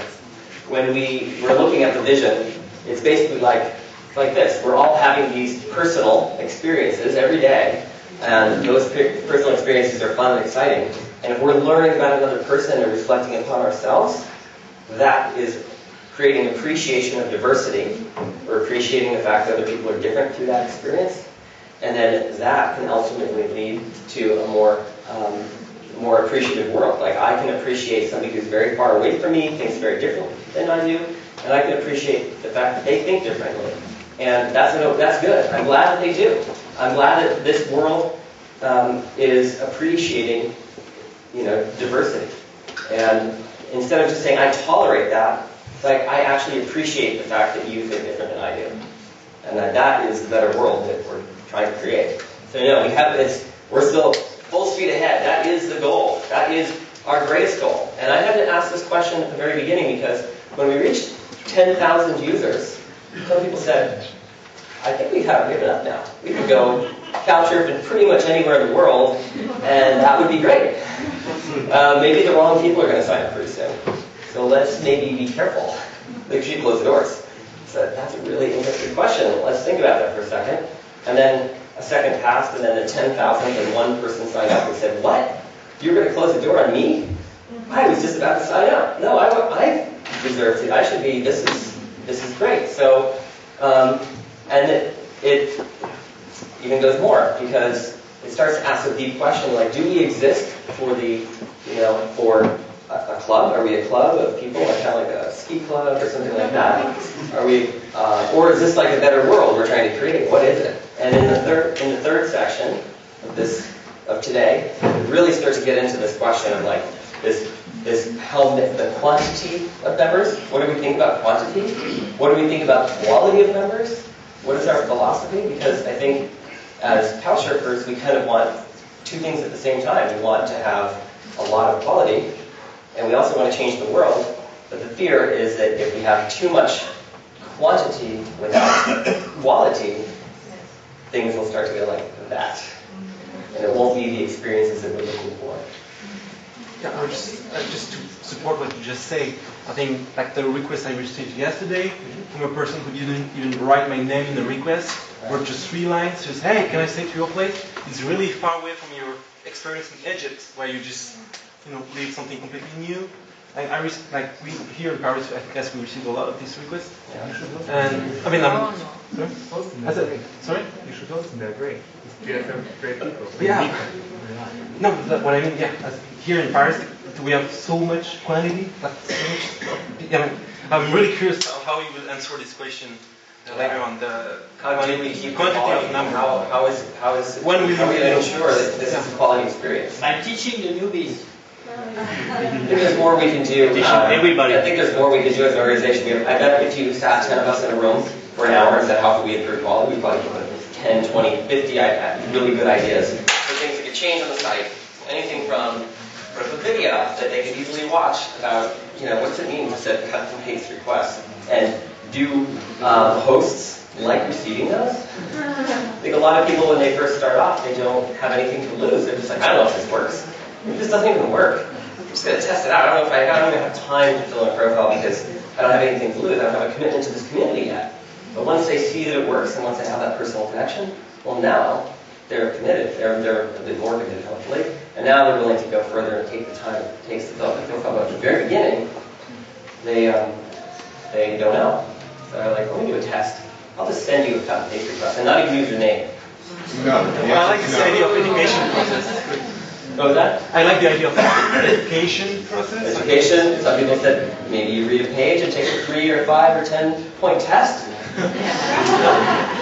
No, what I mean is as the person say, we teach the new guys, so it's interesting to try to convince people. But I mean, I was first convinced even before I started the website. I mean, before I registered, I was already convinced. And I know if you don't host that much, you don't know, but it's really, really annoying to have so much people on the website who don't give a shit about the spirit. And in the same time, you are really proud to say that we are 3 million couchsurfers in the world now. But how much people in these 3 million are really have the same mindset that you had in the first place? Maybe if we get to 3 million, we should stop. No, it's I could just answering about your. So I've been for almost 8 years now, couchsurfing, and actually you find what you're looking for. Couchsurfing. For instance, when you have some requests for people for being hosted, you just have to look at the profile. And when you look at the profile, deep inside the profile, you obviously something critical is the feedback from where they were hosted before, which is all the more critical. And then you don't have any surprise, and you find the quality that you are looking for. I'm sorry for the new arrivals, or the one who have just signed up. But when we have any request, we are looking, as I just said, the profile, the feedback from the previous host, and I've never had any surprise. Maybe one out of 30 or 40. So I guess you can find what you're looking for. Yeah. And we have to be. I think we have to be tolerant also. I get a push request from an experienced member who sent me, "Hi Wendy," so I understand it was a copy paste, and she forgot to change the name, but I screened the profile, it was okay, I posted her. I called her all the day Wendy, just for fun. But if you stop, everything is wrong, not big, something big wrong, but a small thing, you will never host anyone. I think the idea in couchsurfing for me also is, you talked about it, about being a stranger. When you go visit a country, you are a stranger in this country. When you host, you receive stranger, and the whole idea is not being a stranger. So it's about how much you're willing to say about yourself, so that the other doesn't consider you as a stranger, and how much you receive from the other, so he's not a stranger. In the world, the governments, the dictators, they want to give you fear about the stranger, and the idea here is not have fear towards the strangers, because we're not strangers, we are all part of the same world. So it's just to reply to what you said about reading the profile, reading the feedback from previous people who hosted them. That's really not the way I see the things, because in this way it's still not being a stranger, but it's only being part of a club, and that's really not what couchsurfing is for me. I've hosted many times people who were only beginning on couchsurfing. I know that my own profile was really, really concise at the beginning. It developed. I gave more of myself to the community by telling who I am, and I still remember the first guy who hosted me, and this was a big step into couchsurfing. It was something huge for him to host somebody he didn't know, and that's why the message you send to the people is, I think, much more important than the profile, the feedback from other people, even if it helps a lot. Really, just different vision. Different people. To reply to your name, I don't know. Max. Max, you can write this on the page. You can talk about this. We have this discussion a lot. And also, it's true that some people, when they write like a small request, like, "Hey, I want to, can you host me?" But some people, they don't know the concept, so we have to explain them. And I hosted some people that wrote me something really short, and they were very nice people after. So when you explain them how it works, things are Yeah. Yes. I think the goal must not be to save money. Must not be that. If you have that in your mind, you cannot find nice people. But if you're Yes, because if he save money, he spend for you.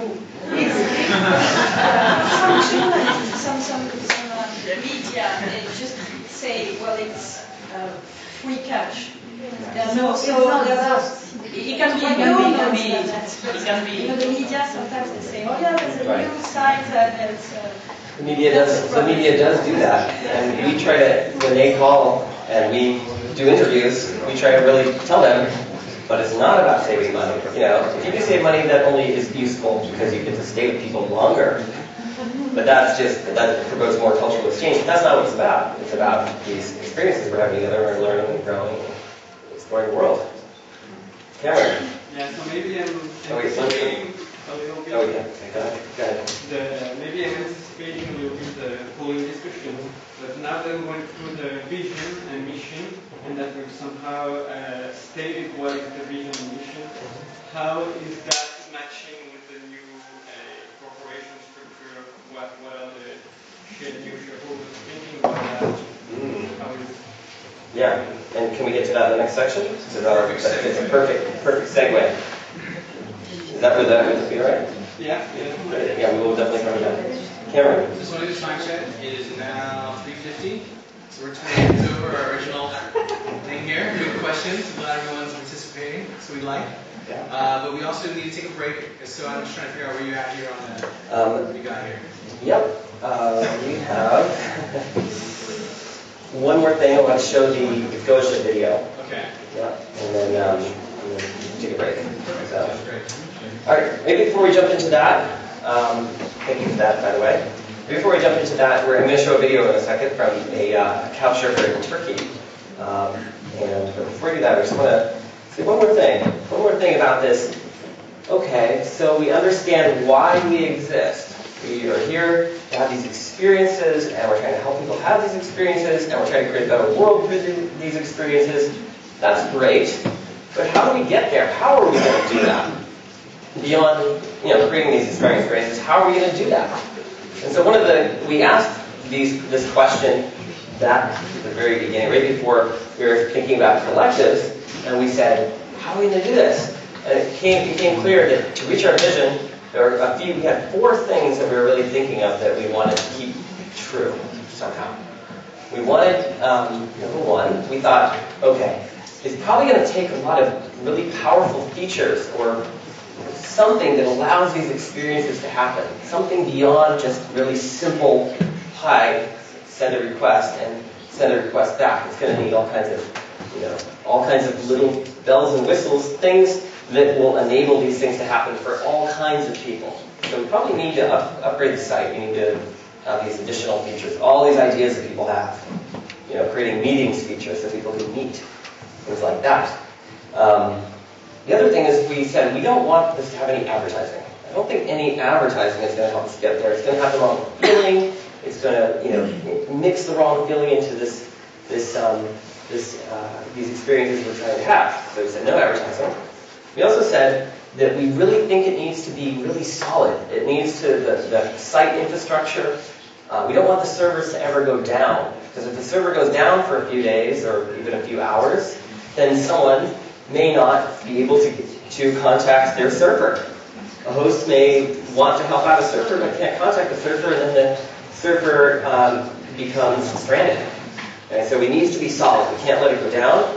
And that it needs to be free for everyone who certainly can't afford it. If they can't afford it, or they don't have access to a bank account or whatever, we need to make sure that everybody can experience this, because this is, to make a better world, we want to maximize the number of people that can experience this. So we said, okay, we get these 4 things. All these features, no advertising, as solid as a MySpace or Facebook or one of these sites that we Google, that we we know and love. And then free for everyone who can afford it. Let's do that. We can do that. So let's be creative about how we do it. And hence, again, collectives with a small amount of money, we're able to hopefully get quite a bit done through collectives. So that's been the philosophy through the whole thing of the how do we get this done. And I think that's important to remember, because we're really, I think, trying to balance all of these things and also achieve our vision of this better world, which means we want to reach a lot of people with something really quality and life-changing. So that's kind of the formula. That's the formula we're looking at to solve. So. All right, I'd like to now share with you a video that a couchsurfer in a small town in in a small town in Turkey created.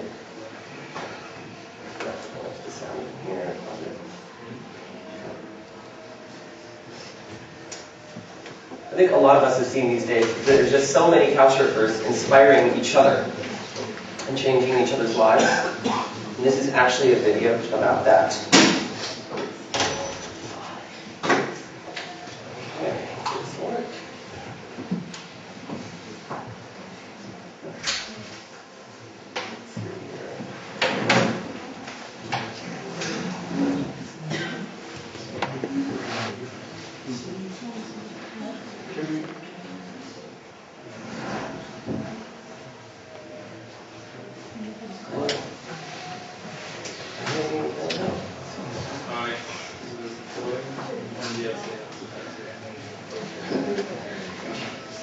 şirin evlerinden birinde Deniz ve Gözde adında iki kız yaşanmış. On the first day of 2010.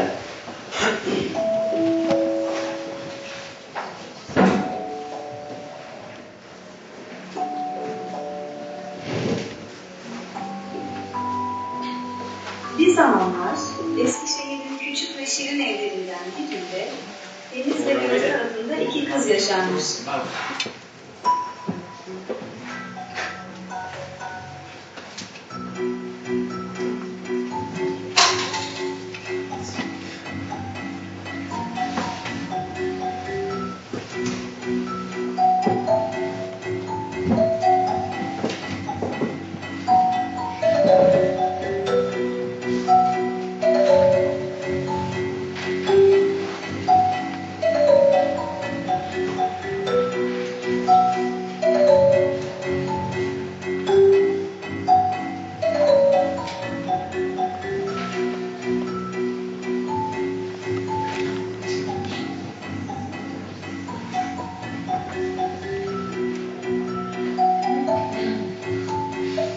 Turkish breakfast.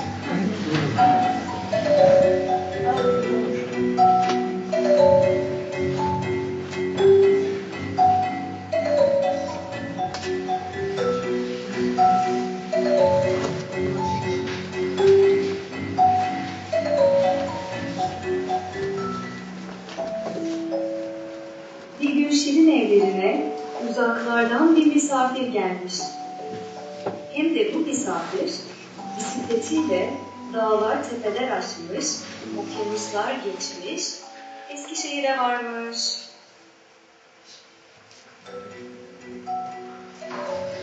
Deniz'le Gözde'ye aylar süren yolculuğunu anlatmış.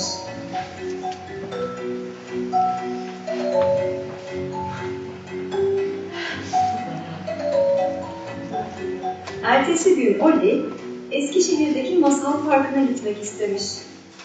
Deniz'e yolu sormuş. Ama Deniz demiş ki, orası çok uzak Oli, en iyisi sen tramvaya bin.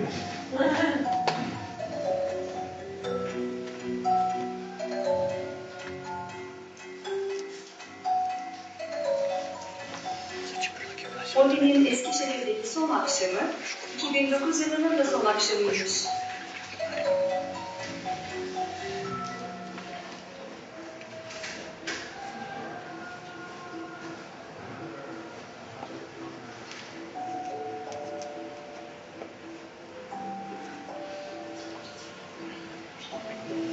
Deniz ve Gözde ile son kez kahvaltı ederlerken Oli yarın ne yapacaksınız demiş.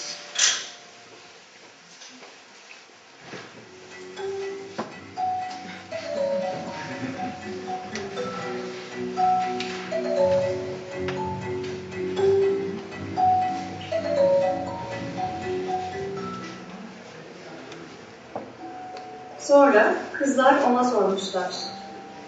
Senin yarınki planın ne Oli?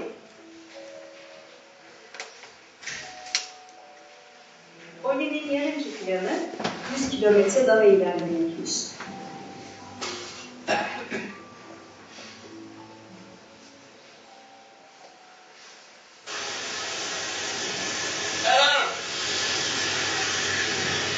I'm getting a lift up a hill on the way out of Iskender.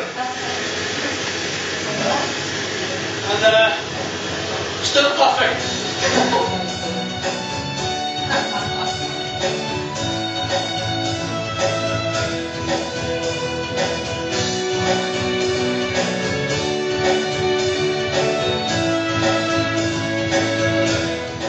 Onlarca ülke, yüzlerce şehir bırakmış geride. On binlerce kilometre yol gitmiş. Binlerce kişiyle tanışmış.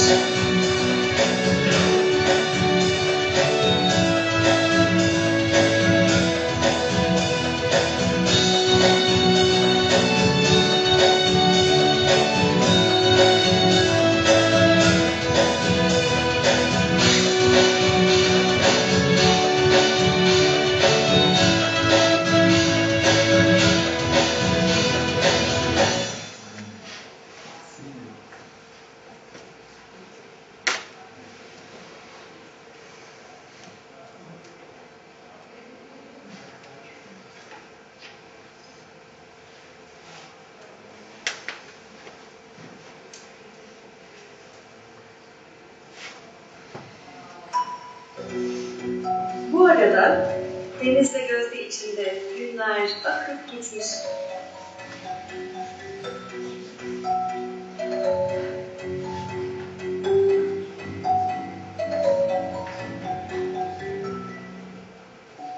Ama günler, aylar böyle akıp gitse de Oli'nin onlara sorduğu bir soru akıllarından hiç çıkmamış.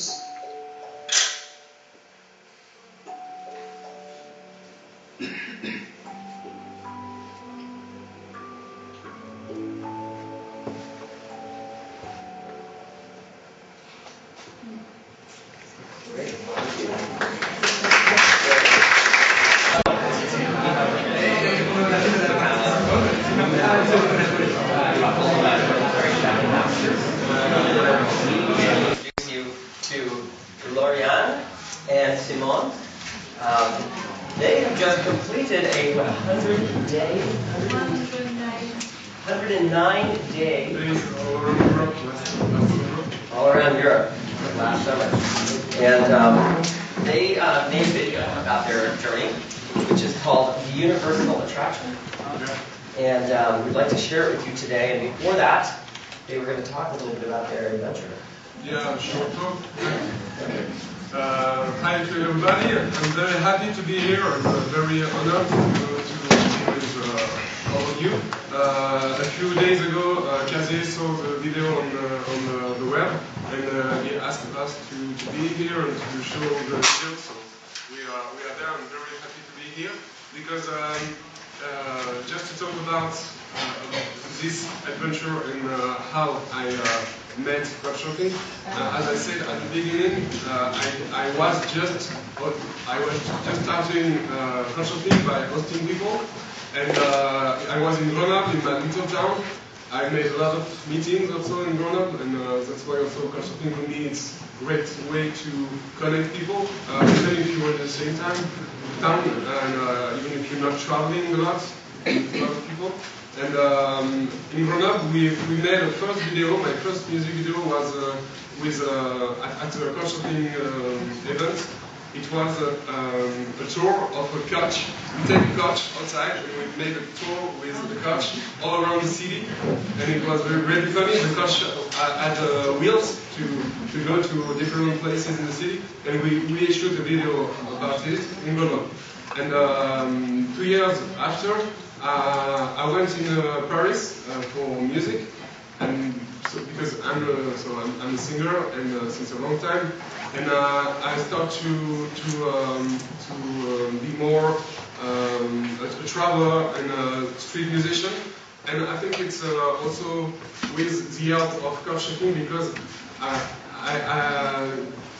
I dare to share with people, with other people, not just in a little place, in a bar.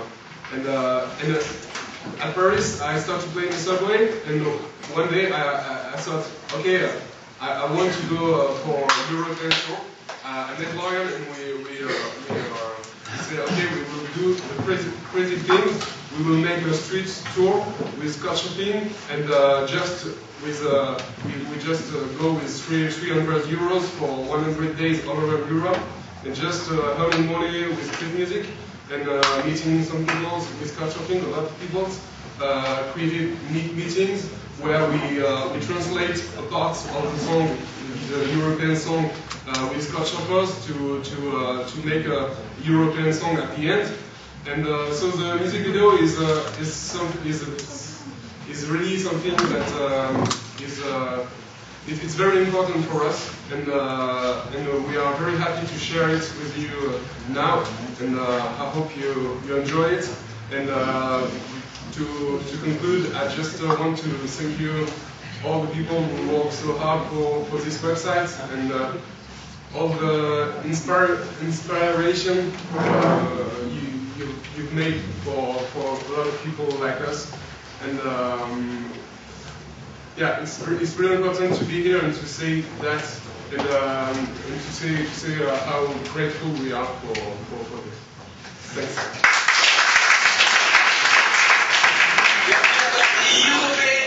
Couchsurfing Summer Music Tour. Welcome to Grenoble, c'est parti.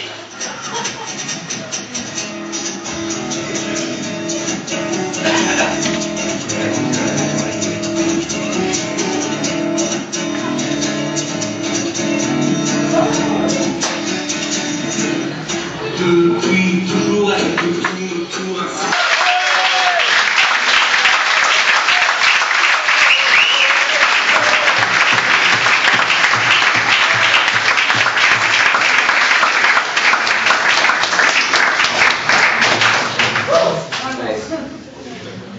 Thank you very much. And, yeah, thanks, Kenneth. If you want to know more about us, you can see us. We will make a concert on next Tuesday. Wednesday, Tuesday. So if you want some information, you ask us. Okay. And there is a website www. Yeah, but you can ask to us at the break after, okay? You have whiteboard? I have a whiteboard. The whiteboard. Whiteboard, okay.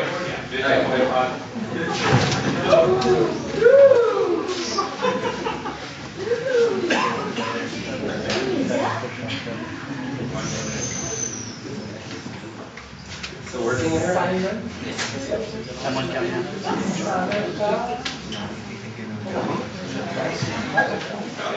Thanks to you both. Thanks so much. Okay, welcome back everyone. That was exciting. All right, in the first section we talked about where couchsurfing came from. We talked about why do we exist, our search for why we exist, what are we trying to do, where are we trying to go as a community, what is this better world we're trying to create. In this next section, I'd like to talk a little bit about some of our current evolution. Couchsurfing has been evolving over the course of many years. It's always some new evolution, whether it's evolving into collectives or into virtual model, or evolving from just hosting and surfing only to evolving and adding meetings and groups and events. So in this next part, I want to talk a little bit about 501c3, the story of 501c3. Many people ask me about that story, want to know more about it. And I realize that some of this may be very technical, and some people, what I've heard from people in the other presentations that I've done is that this is sometimes too long, and then sometimes I hear from other people that sometimes this is too short, we don't ask more questions. So I'm going to try to balance that a little bit, and then offer at least a few hours, two hours tomorrow to talk about it even in depth, like to even get deeper. If people want to get deeper, go deeper into it, we can. So how many people here have heard the words 501c3 before? What? 501c3. Okay. Maybe 20%. Ceux qui ont entendu parler du 501 C3.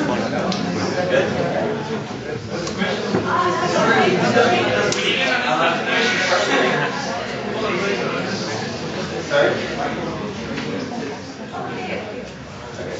All right, well, I will explain it. So you don't have to wonder. Can you hear? All right? Mic up. Okay, so 501c3 is a federal status, a status in the United States. It's at the national level. And I'm going to get into that in a second, but first I'm going to start this story a little bit back further. We're going to go back in time.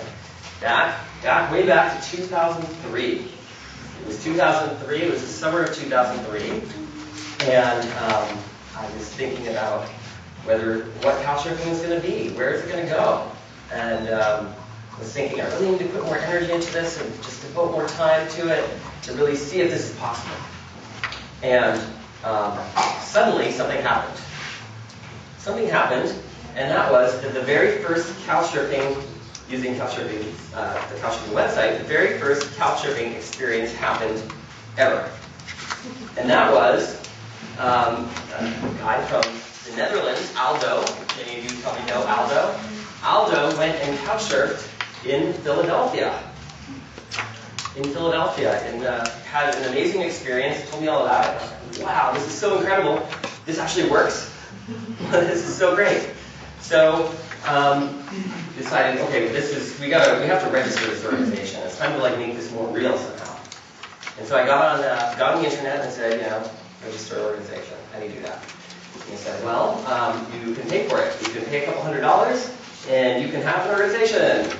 And so I went to bizfilings.com, filled out the information, and one of the things they asked for was, do you want to be a for-profit or a non-profit? I thought, well, clearly a non-profit. This is about making a better world and about having this kind of cultural exchange. Don't want it to be a for-profit. That's not what we're here for. We're gonna, we don't want to get distracted by the wrong idea. Fill out the forms, send it in, a couple $100, and 30 days later, forms back in the mail, and ta-da, organization. Great. That's good. That's easy. All right, now time moves on. I have another job, and I have doing some contract work on the side, and couchsurfing starts to grow. Then suddenly, there's 10,000 members. Whoa! Oh my God! Wow, that's pretty cool. And then I have another job, so I'm still kind of doing my other job, and couchsurfing isn't really making any money, but not certainly enough to stand on its own. And so I'm funding couchsurfing as much as I can to keep it going. And then finally we get up to 50, 60,000 members. And then I decided, okay, well, this is going somewhere. This is clearly something is happening here. It's time to file for 501c3. So for those of you who don't know what 501c3 is, it's a national status in the United States. So when you first go to create an organization in the United States, you do so at the local level. So at the local level, it's pretty easy. You file it, you send in some documents, you send in some fees, and then you get some papers back, and you're off and running. But at the federal level, that's a little bit harder. There's a lot more paperwork, a lot more to fill out, and it's a lot harder of a test to pass. So knowing this, I knew that it was pretty hard. It would take a lot of filling out paperwork. It would take a lot of money, maybe $1,000, $2,000. Wasn't sure. Certainly didn't have that kind of money laying around. Couldn't really go and file for this until we finally were a couple of years into it, and we decided, okay, this is going somewhere. Let's go and let's do that next level. So I went and asked couchsurfers. I said, is there somebody out there who is an attorney who would be able to help us for free? Because this seems more complex than I know about.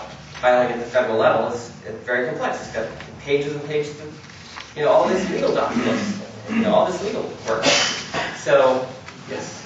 What year was that? Oh, this was back in like 2005 when we were trying to get this going. So yeah, a couple years into it. And then found an attorney who agreed to do it for free, and that was great. And he went about working on forums apparently, and then I kept asking him for that. I said, come on, where is it? He's like, oh, this is a lot harder than I thought. Normally, So why did you have to apply for the national status instead of taking the local status? Great question. Generally speaking, in the United States, that's just kind of what people do. That's kind of at least at that time, I just thought, well, that's what you've got to do. That's what most charities that I know, they go for this 501c3 status. I'm not a lawyer really, so I just know that that's what a lot of nonprofits will do. Because that will bring many problems. And so if you have like a hip web capped with the local status. Right, maybe it could have just been okay. Later on in the story, sorry, or the question, you're saying maybe it could have just been okay, right? Later on in the story, we'll see where it becomes a problem. Yeah. Okay, so we got his help. After about a year, he said, this is way harder than I thought. Normally what you do when you want to file for this thing is you go find another application that's basically the same as what you were trying to do. You kind of copy it, and then you change the name, send it back. That's how you file. Because otherwise, you're doing all this legal work, and for people to be able to file and only pay $1,000 for lawyer help, well, that's really the only way they can do it, is copy an application and change the name and send it back. So I said, okay, well, he's like, there are no other organizations out there that exactly do what couchsurfing is doing. so this is becoming a harder project than I thought, and I just don't have time. I've got other clients, and I said, well, I'll try. I'll see if I can do it. Because, how hard could it be? So I got 5 books on 501c3, how to file the 1023 application, and how to fill it out. And after 90 days, probably 3 months worth of time, I finally had something. I finally said, wow, look at this. I've figured out how to do it, and I'm really proud of this. This is great. And I sent it into the IRS. And then about... what was that? When was that? That was in 2007. Sent it in. About 9 months later, many months later, he finally came back and said, all right, we've received your application and we're processing it now. And I said, great, that's wonderful, so happy to hear that. And he said, well, but the only thing is, I just don't get it. People are, wait a second, strangers are staying in each other's houses, and this is cultural exchange. Yes, this is cultural exchange that you get. I mean, I live this every day. All the testimonials I see on the site, this is definitely, there's cultural exchange, there's deep, profound, life-changing things going on here. Let me tell you about it. So I said, can I call you up? Can I talk to you on the phone? And this examiner agreed. I think her name was Mrs. White. And she said, great, tell me about it. I explained what couchsurfing is in my own words. And after about an hour, she said, I get this now. It's beyond just the stranger. I think I get this. This is really interesting. This is really cool. Yet, there's still a problem. You're not a lawyer, and it's understandable that you haven't filled this out and explained it using legal terms and using legal tests. So you're supposed to pass the 501c3 thing, you need to pass these legal tests. You need to say, couchsurfing is like that thing over there, or that law, or that other company, or something. And because we're doing the same thing, we pass that test. So you kind of have to use legal words and reference statute and law, something like that. So I'm like, well, all right, clearly beyond me now. This is not something I know how to do. So I need to get some more help.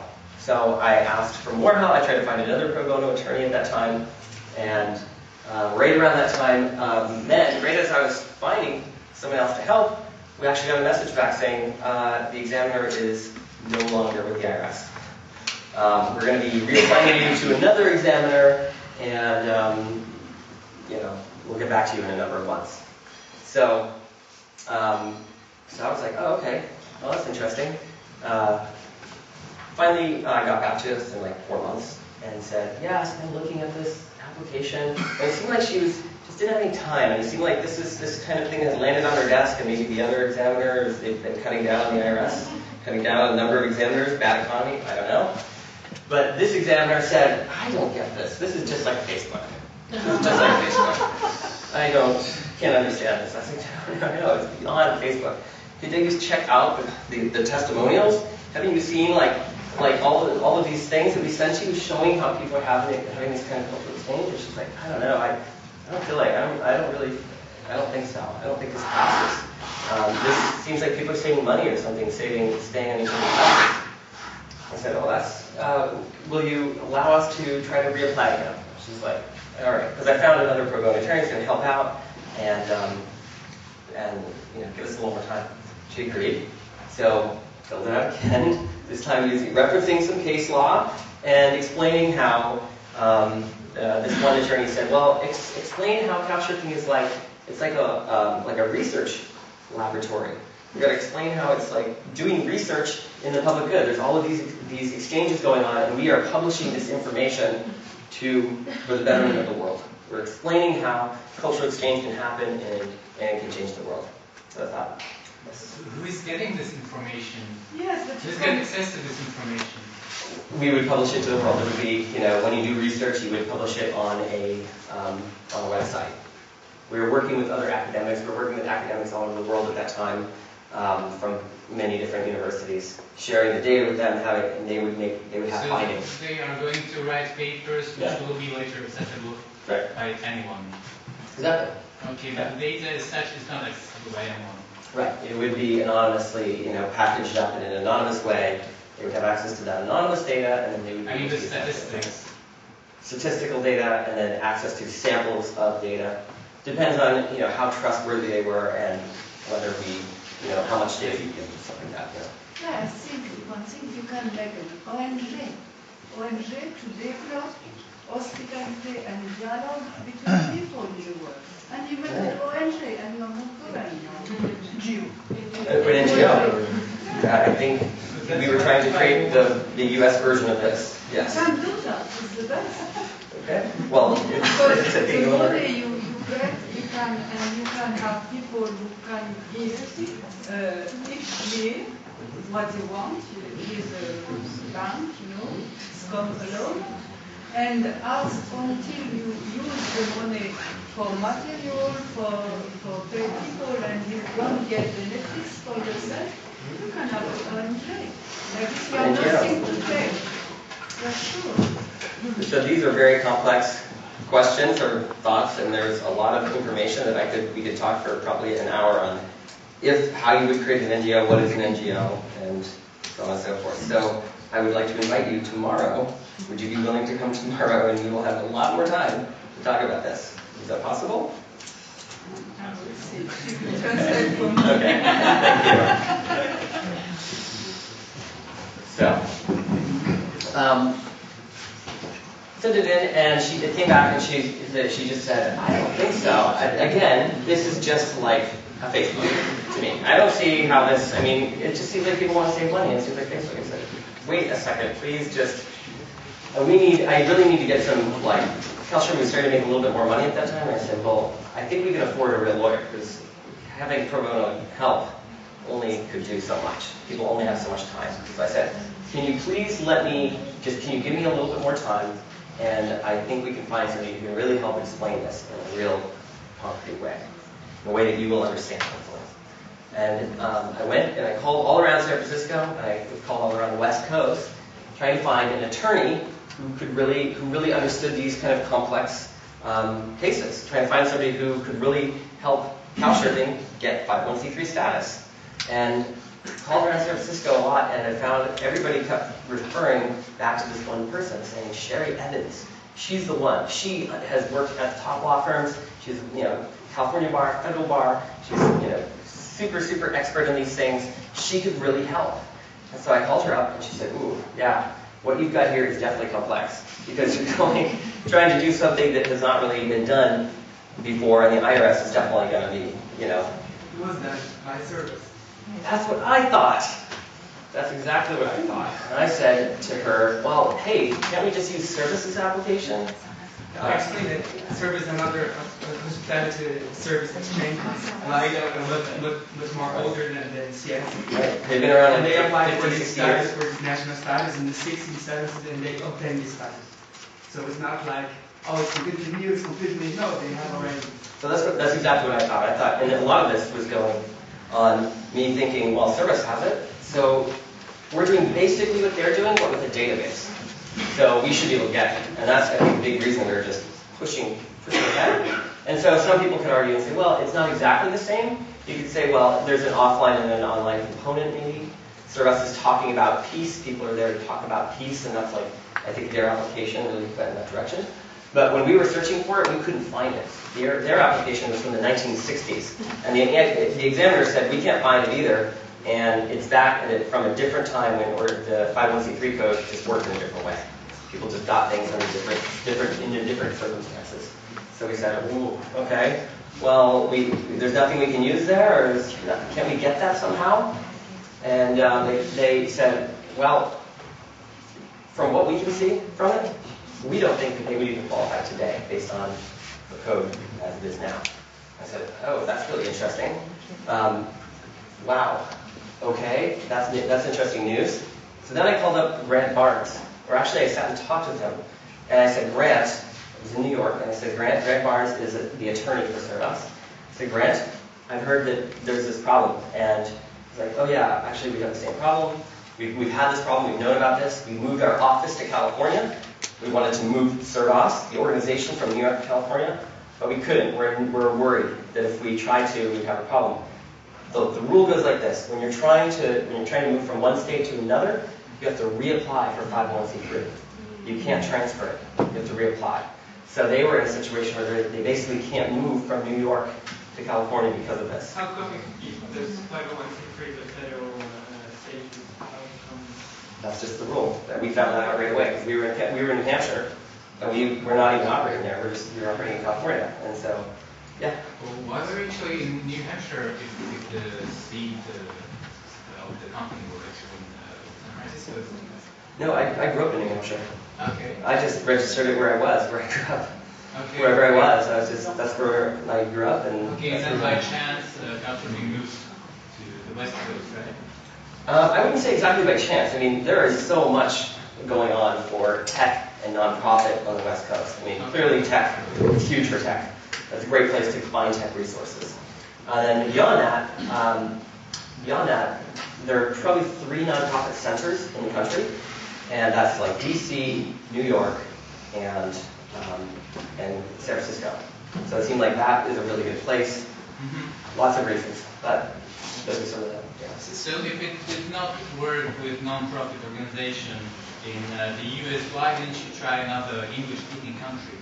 Right, that's exactly what we thought. That's what I thought. I've thought about that over the years. We thought about what would it be like to open up shop. Now, can we get back to that a little bit later in this, when it'll be part of the story? Yeah, of course. Yeah, thank you. Okay, welcome. Okay, so where were we? Just one very short question. So this whole time you only tried the 501c3. You didn't consider any other possibilities. Well, there are other 501cs, and we examined all of them, and we asked which ones could we apply for.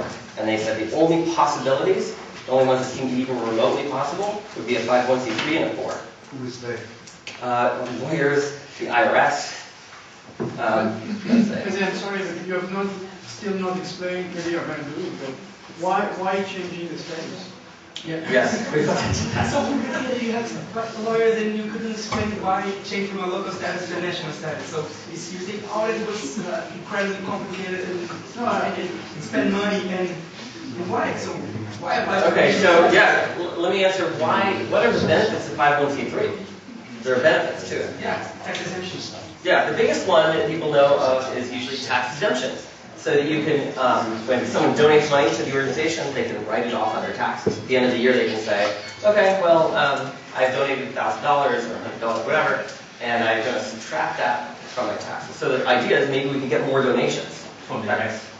Right, that's the only downside from the US. Yep, so maybe we could get more donations that could be helpful. Other ideas were government grants. Maybe there's probably like grants out there for cultural exchange, things like that. So those are two of the biggest benefits, biggest hopes of getting 501c3. Yeah, because when you have a local organization, you cannot apply for a grant more than, for example, 5,000. And when you have a national, you can do a grant of. Works a little different in the U.S. Basically, to access 99% of the grant money out there, you have to be 501c3 because they already are 501c3s. They have this pot of money reserved for 501c3s, so they're only going to give it to a 501c3. So, yes. And I want to be careful about keeping the questions because otherwise, literally, so many people have come to me and said, "I have to go at 6," and I really want to get through all of this. But I don't understand something in New Hampshire. How the value of couchsurfing has evaluated in New Hampshire, and what is the composition of that value? I'm going to explain the whole thing, and we're going to get to those pieces eventually. So would that be all right if we go through the process? Because otherwise, I think for a lot of people, it's going to seem totally out of context and not making sense. All right, thank you. Yeah, I hear a lot of people nodding. All right. Okay, so we were in a situation where we found Sherry Evans, and Sherry Evans convinced the IRS examiner to give us another 90 days and reapply. And we dug in and we started doing a lot of research, researching all the ways in which couchsurfing is charitable, trying to explain how do we qualify, what are all the ways that we pass these tests for charitability. And to be charitable, you have to pass a test showing that you're, educational, or scientific, or like research, or helping someone in need, like children in need maybe, or religious. There are a few things that you can become charitable under. So we were trying to explain we are charitable because of education. mostly, and a little bit of research as well, but because education. Culture exchange is educational. So, we set about to do this. It took 90 days and researched and came up with 10 different ways in which the couchsurfing website and the activities within the website were charitable, helping people share and connect and all of this stuff. Groups on couchsurfing, how are people using groups to share each other's cultures and things like that. So then, at that point, we sent it in and then waited. Every time you send it in, you wait a lot. You just wait maybe a few months, and then they eventually come back to you. And they came back and said, I don't know, we don't see it. I think we disagree with all 10 ways. But we're not really sure. They weren't being specific. I was like, can you be more specific? They weren't being specific. So at that point I said, maybe they need a little bit more help. maybe is it couchsurfers, or maybe people that in the IRS could help us? Maybe we could try to put a little pressure on and say, please don't deny, consider this very carefully. We really believe in this, please. And so we called up the taxpayer advocacy office within the IRS and had them call as much as they could, having them call, and then we even called up members of Congress, their offices, and had their offices call and try to pressure the IRS into doing this. So by the time when they said, sorry, we want to deny this, I said, will you at least get on the phone with me and explain why? Because I can't understand what you would do. I mean, I can understand maybe 2 out of 10. Because when I read the application, I was like, I'm clearly convinced. I couldn't be more convinced. I am so proud of what we're doing. This is so great. And then, so how could they come back and be saying this? And they agreed. They said, okay, we'll get on the phone with you. So they went for about an hour, or I just prefaced it by saying, on the phone was the examiner's boss, and the examiner's boss's boss. And I was like, wow, they're taking this very seriously. I said, well, what is it? Let's talk about this. I want to understand. And they went through an hour and explaining each legal piece, saying, this thing, you're stating that you're charitable because of this test. And we disagree. We read this test in another way. This one, we disagree. Let's see, that was like the last, probably about a year-ish ago, somewhere in a year ago, vaguely. I would have to look up dates. Told you we're not going to have 501c these days. It was like somewhere, I would have to go look up exact dates for you, but it was so much communication back and forth, and to just hurry up and wait, and what does that mean, and what's really happening. So yeah, probably like about a year ago, somewhere in that. But you started this because the status allows you to get money from individuals and pay them on their taxes, but you were already getting money from people who weren't asking for tax redemption because you're getting maybe $20 a piece from all Sure, the yeah. So why was that looking a problem? Good question. I'm going to get to that because I thought the same thing eventually. I eventually thought the same thing you think, or you're saying, I think. I don't know. Yeah, so came back to all 10 and said, no, we totally disagree. And I thought, at the end of that, I said, well, can you just level with me? Because I can't understand how you could totally disagree on all of these, all 10. That seems unusual. They said, well, okay, fine. Well, to us, it just really seems like people are just, it's like a Facebook, and couchsurfing, so it's like saving money. Okay, all right, well. And then they even went to the point, at one point, of saying, we think couchsurfers are getting some benefit from this. In fact, have you calculated the amount of money they save by staying on couches? And have you sent them tax forms to collect that money? It's totally out there. I was blown away. I was like, I'm sorry, I cannot even entertain you saying that because that is so out of the realm of my possible thought here. They backed down on that. Yeah. So I said, okay, well, they said we're really moving toward denial, and moving toward denial at this point is like, they've been moving toward denial. So I'm like, well, isn't there anything else we can do? There's got to be something else, And this train is like moving. And they're like, we really are going this way. We're going to. Like, okay, well, and then we started researching. Well, what else could we do? What else is possible? So,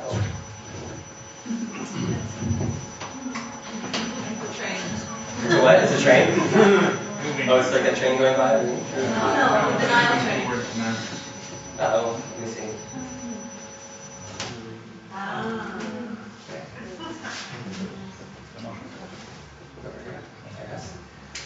So, I started researching more. I started saying, well, what else could we do?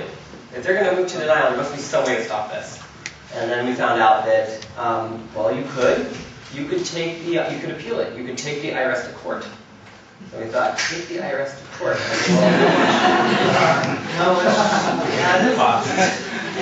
And they said, well, it would probably a couple of years, maybe. A couple of years, a few $100,000 more, I don't know. Okay, interesting. All right, so now I'm going to ponder this question. Do we take the IRS to court because we really believe we should pass? But they're saying no, and they're saying this does not qualify. I started to also think through this process about what would we have to try to do to be able to pass these tests that the IRS has that, you know, I don't even know if we could ever change their mind, but what would we have to do? And what I got from these types of conversations were, you have to change it so that couchsurfing says, okay, you and you're going to meet. And we are picking you, and we're going to get you together, and we're going to give you a list of things to talk about. And you have to talk about these things, and then at the end, you need to prove that you talked about these things in an essay. If you don't do this, you can't be on couchsurfing. Sorry, because we will lose our federal status. So, yeah, so as this started going on, another thing was happening as well. And there's a rule that when you're applying for 501c3 status, you write down what you're doing. You say, we're doing all these things, this is our material. You describe it, and you maybe screenshots of your website, all of the stuff. And then, when you're in that process, you're not supposed to change anything you're doing. So if we say we're doing this, here it is.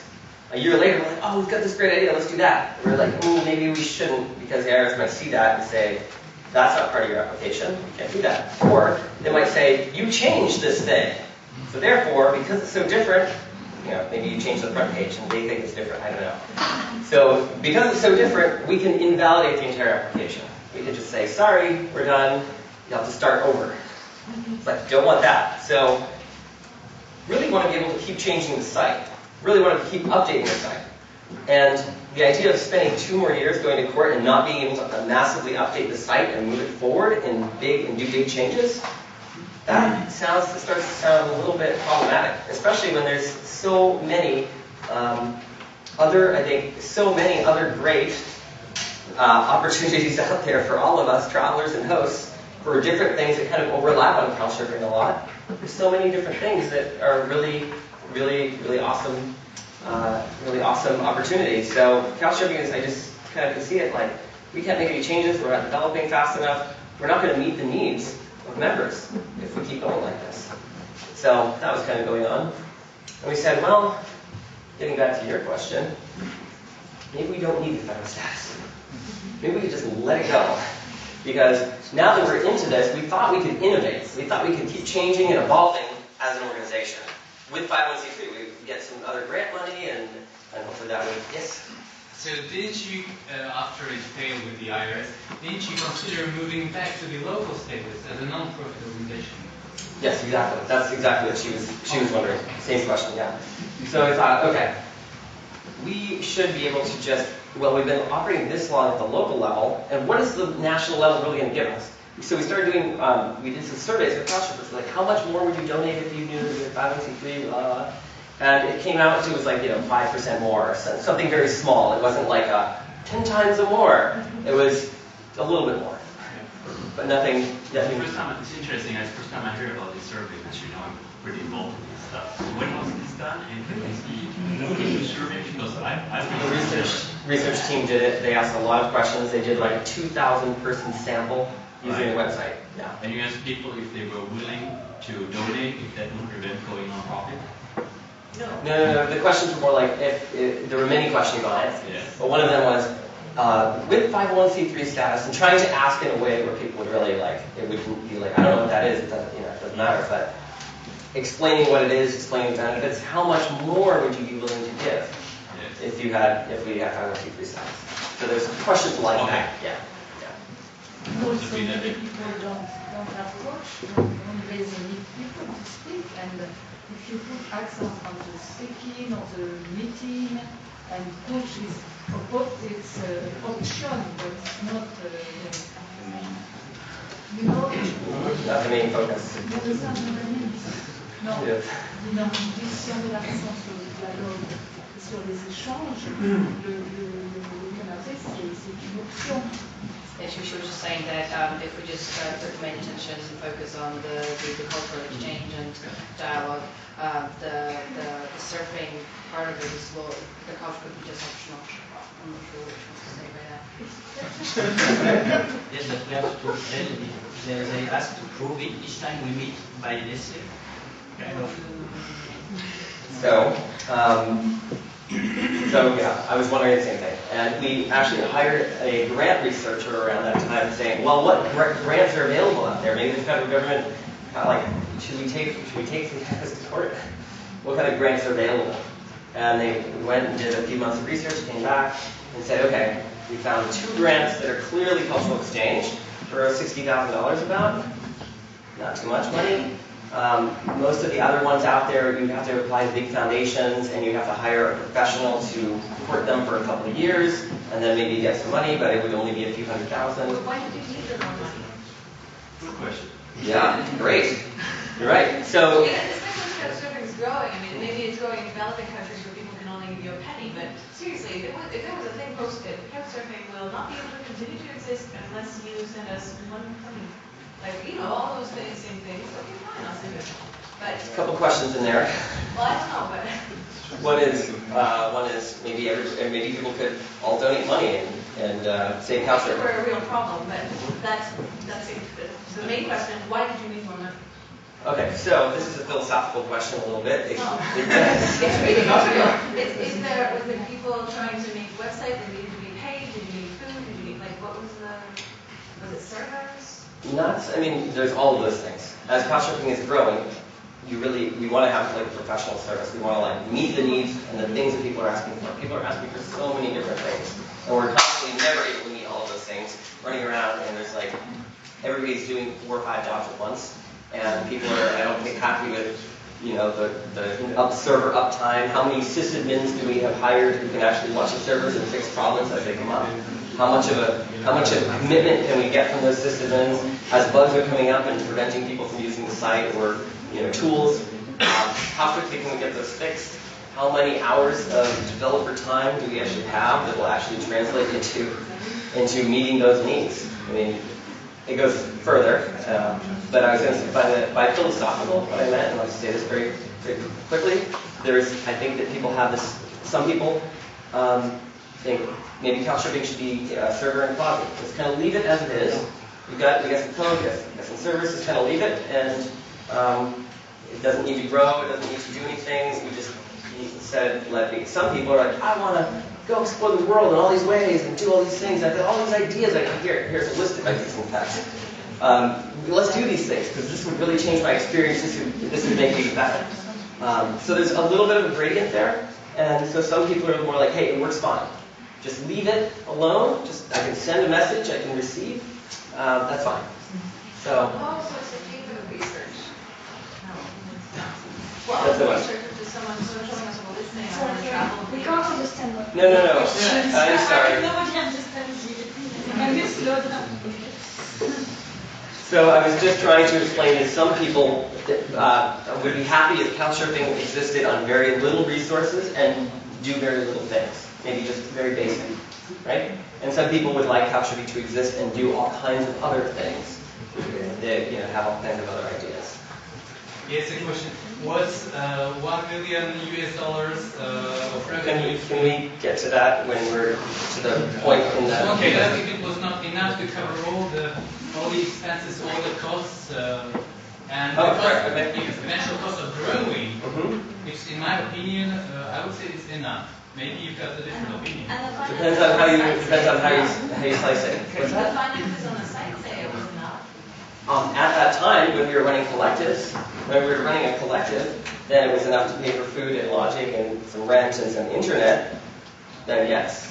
But we got to the point where, with the growth and the way it was going, people can't live 4 people in a room anymore. Do you agree that this year's revenue will be $3 million? I don't. No, I don't. Last year's 1.9 million?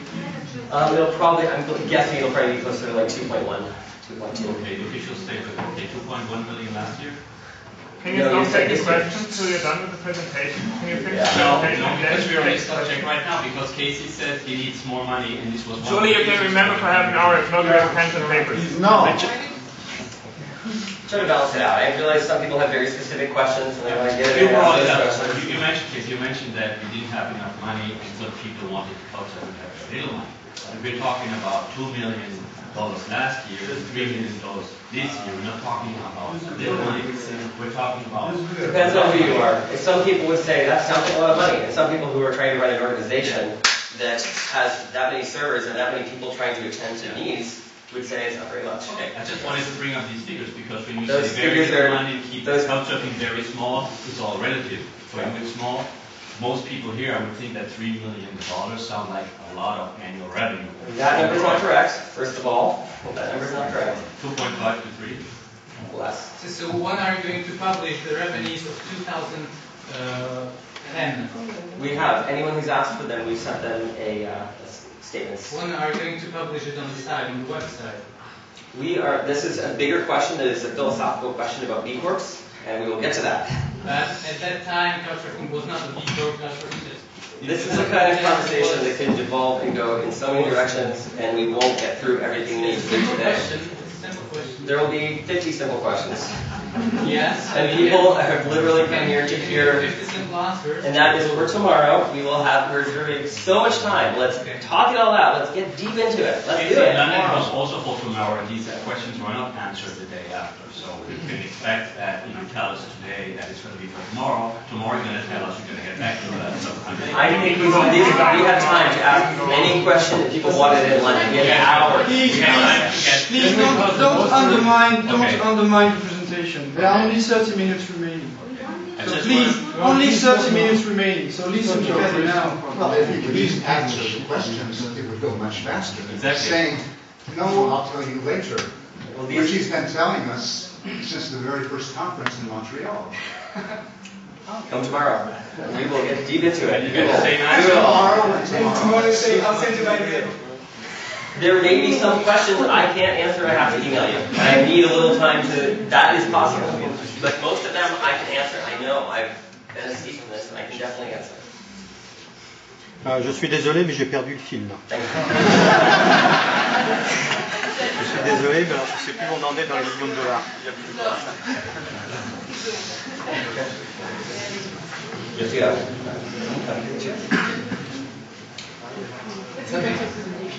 Sorry? Let's go back to... Okay. Where were we? To respect everybody, because if we don't, it's not easy for us to understand. So if we don't have all the things that you want to explain, you can ask some things after, because there are some people there and they don't understand what you are saying here. So please be respectful for everybody. Try to find a good balance here. Thank you. Who wants to continue the presentation? Can we repeat the question? Here we go. All right. Hi.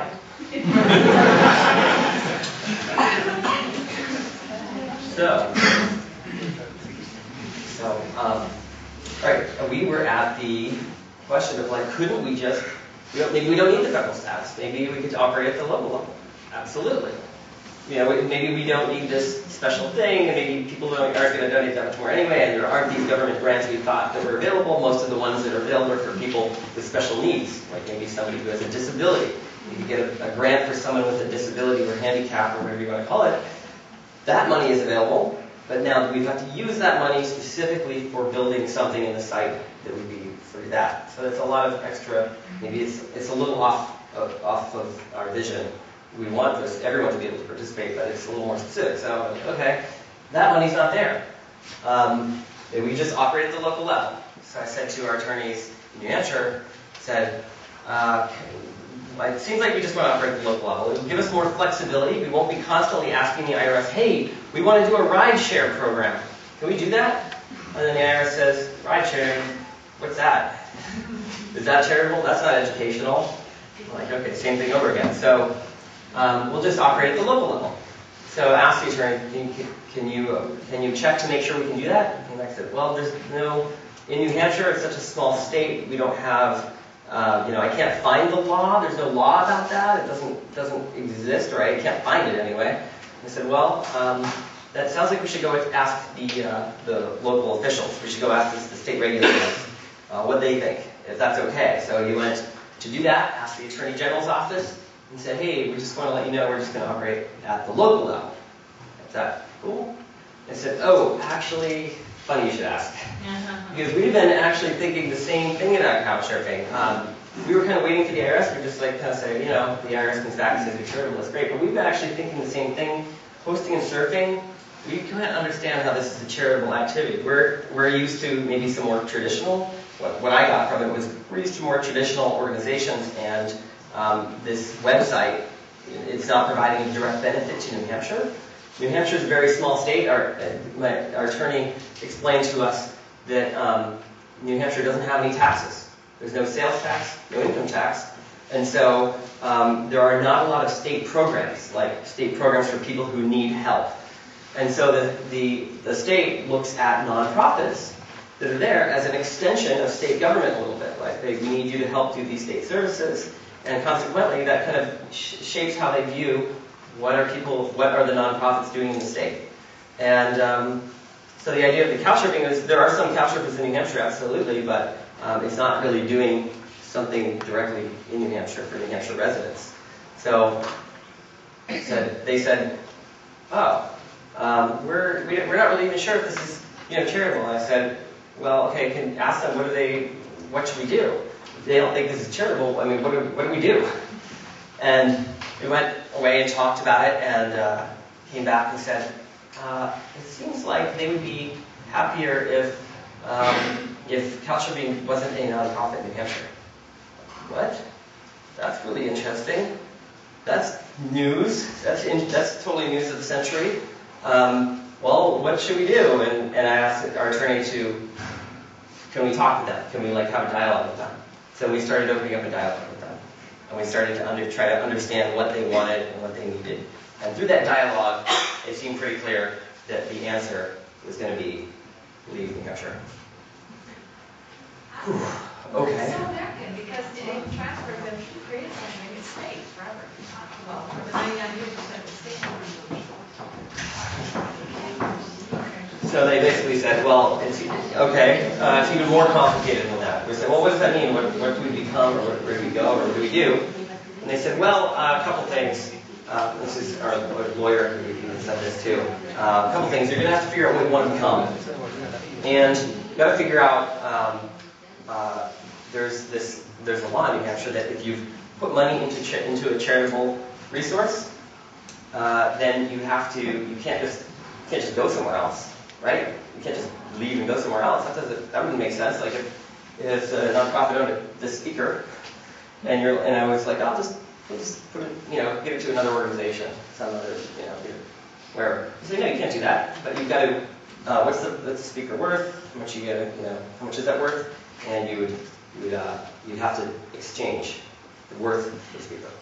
Pretty makes sense.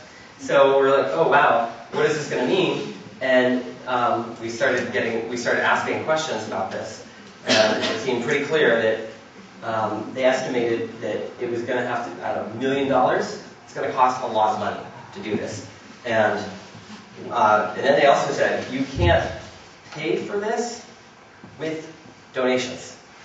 You can't pay for it with itself, because if you've got $1 million in donations, well, now you've got $2 million. And if you've got $2 million, now you've got $3 million. So you can't really, you have to get help from somewhere else. So now we have two questions. How are we going to get this, how are we going to leave? How is this money going to, where is this money going to come from? And then the other question is, what could we become? So the first question I started to look at was, what could we become? Research says right away, like back when I started couchsurfing, I fill out that paperwork, there are two options. It's like, do you want to be a for-profit or a non-profit? And that's kind of the only two options that are available in the US. And I asked attorneys about this, and they said, well, you've got two. There were two options back then, but there's actually a third option now. And it's something that's called social enterprise. It's called LL3Cs. It's called B Corps. It's called a bunch of different names. But it's a philosophy. It's a philosophy that. We'll go ahead one more. It's a philosophy that is somewhere kind of in the middle between a nonprofit and a for-profit. It's trying to take the best of both. It's trying to take the best of both, best from a nonprofit and the best from a traditional organization. And the hope is that it's taking the best for both. And it's new. It's been, people have been pushing it in different countries. I know that it's becoming more popular in the United Kingdom, in Australia, and certain parts of the world. People know about this now. And in the US, it's really starting to gain traction. People have been trying to push it for about 20 years. And it has, just in the last 2 or 3 years, become possible in a few different ways. So it's starting to become, did you have a question? Yeah, sorry to stop you. I just have a question. Is there a criterion on the B Corp, which on the B Corp it has a criterion to get the label to which control all of your investment? Is there any kind of transparency? Is there a control on the B Corp? Which? Yeah, I mean, is there transparency about the investment you make inside the B Corp to get the label? I mean, no, that's not part of what it is. It's so basically what it says right here is we'll get to B Corp in a second. Well, we're almost there. And that's all the criterion to get the B Corp. You have here is all 200. There's a 200-point test as a criterion. Okay.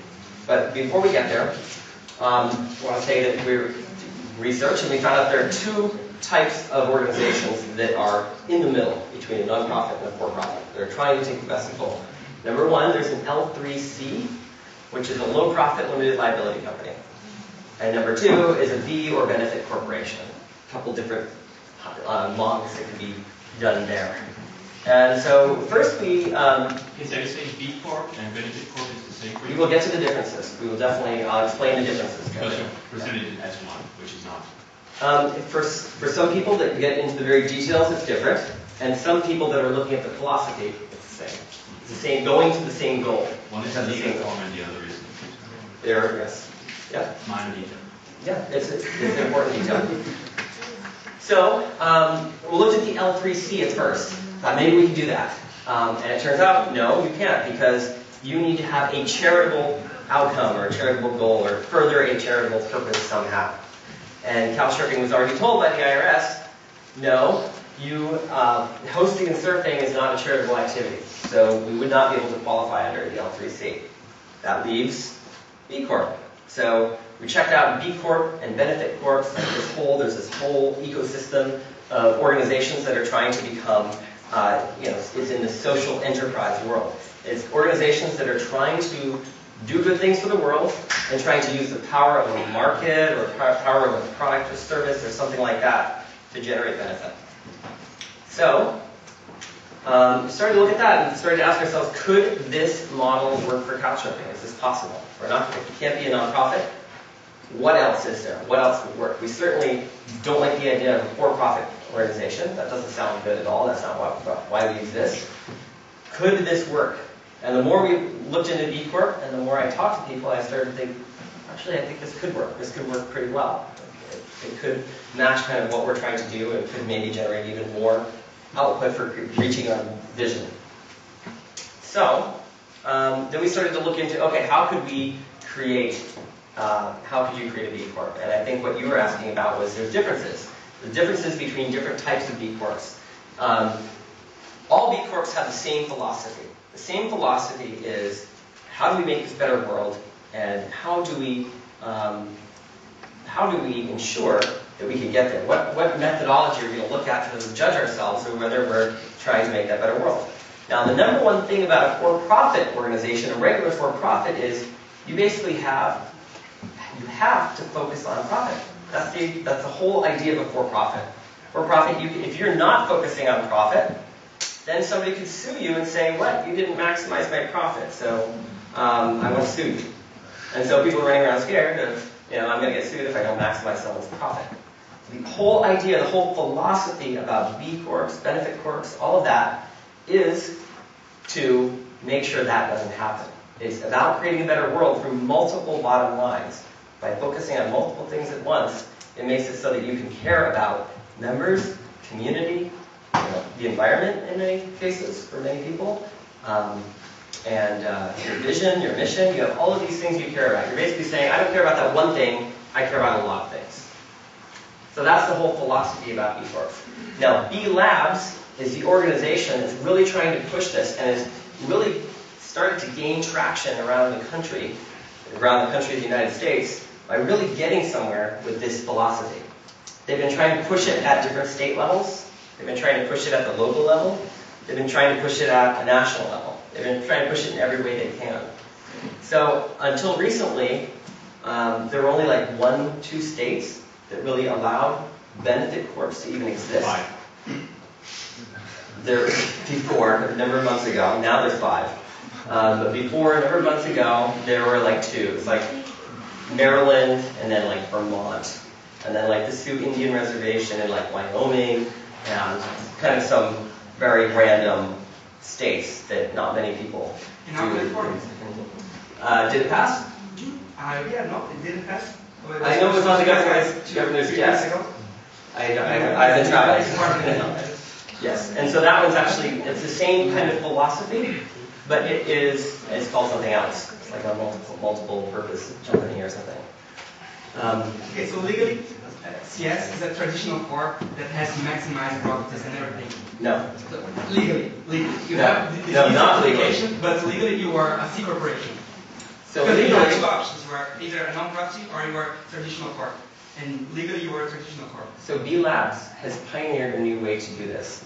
They basically pioneered a way to change your company, put in all this language and all of this information, like all of this way of operating in your bylaws, basically the operating documents of the company, saying we don't exist for that. We exist for this other thing. We exist for all of these reasons. So that is how the B Labs people have allowed any organization to be able to participate in this. When we had to do this, we had to make this happen. California is not existing yet, and that was a problem. And that was a big problem.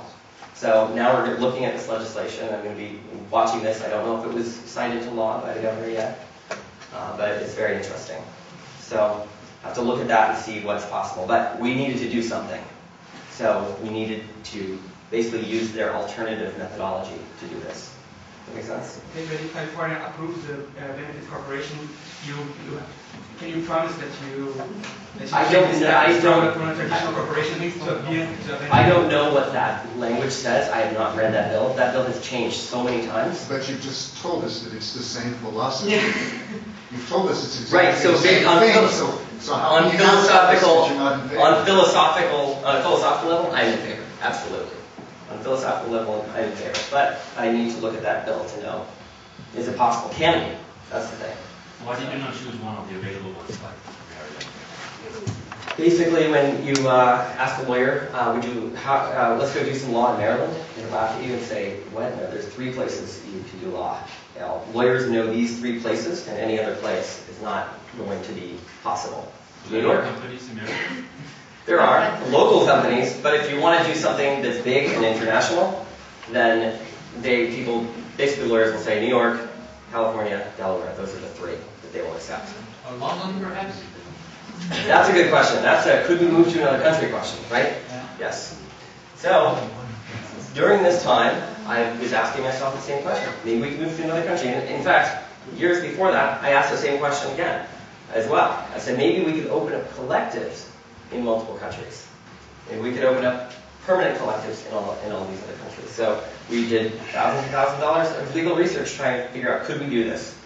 And many lawyers came back and said, it's complicated. You probably have to choose an English-speaking country, and you would have to choose a country where that you could get, visa situation is like, okay for getting foreigners to come in. Because most countries you go to, they're probably going to want to employ people to benefit the local economy. So, hey, we want to bring 15 people from all over the world in. Is that cool? You're like, wait. You don't need people from all over the world. You could employ local people, and I'm sure this would be actually an investment for the country. So there should be more, and they would be more than happy to. So the possibility, we could say, okay, so what we could do is we could let everyone go and try to go and find all new people and rehire the entire staff, possibly, something like that. Could be possible. Then you have to just assess the risks. What are the risks of letting everyone go and hiring staff?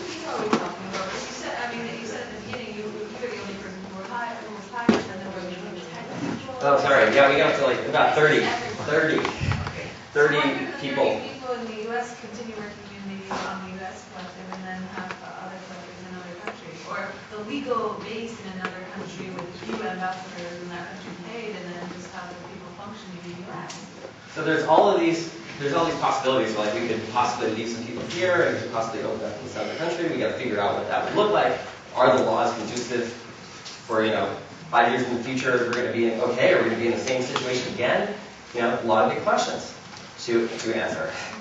So, it has to be an English-speaking country. It probably has to be English. Otherwise, you're going to have a lot of translation issues. Possibly, it has to be okay on visas, at least kind of okay, an okay place to be able to get to. But so where is the new corporation? Where is that formed? We formed it in California and Delaware. You declared a corporation in California. Yes. Under what name? The name is being changed right now to couchsurfing. Well, that's, the current name is just a name that some lawyers chose just for, just as what is it? It's a placeholder. What is it? We will get into that tomorrow. We'll get in all of it. Tomorrow. Yeah, because we need 2 seconds. What's the problem? Yes, I don't. It's just that. You don't know? You don't want to tell it. I will tell you. I will tell you. Will you tomorrow? I'll tell you now, and if you promise to come tomorrow. Casey, pourquoi? If I tell you the name now, will you come tomorrow? Casey, pourquoi certaines questions vous dites que vous répondez demain? So the question is, Casey, the question is, so I translate, why you, for some questions, you just want to answer tomorrow? Because we have such limited time, I'm really sensitive to this. It doesn't make you look trustworthy by not answering. This is a simple question, and you're right, and I will give you this answer right now. Okay. Right? Better world through travel. Sorry? Yeah, better world through travel.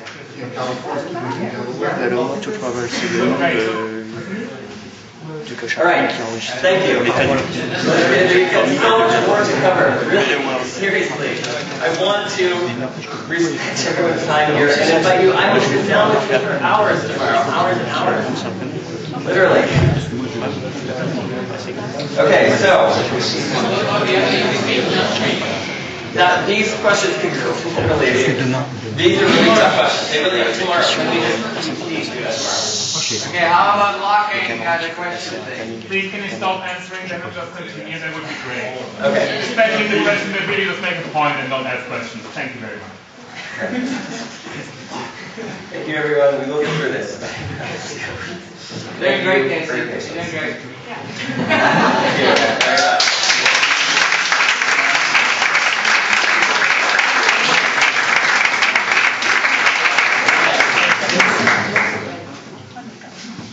So,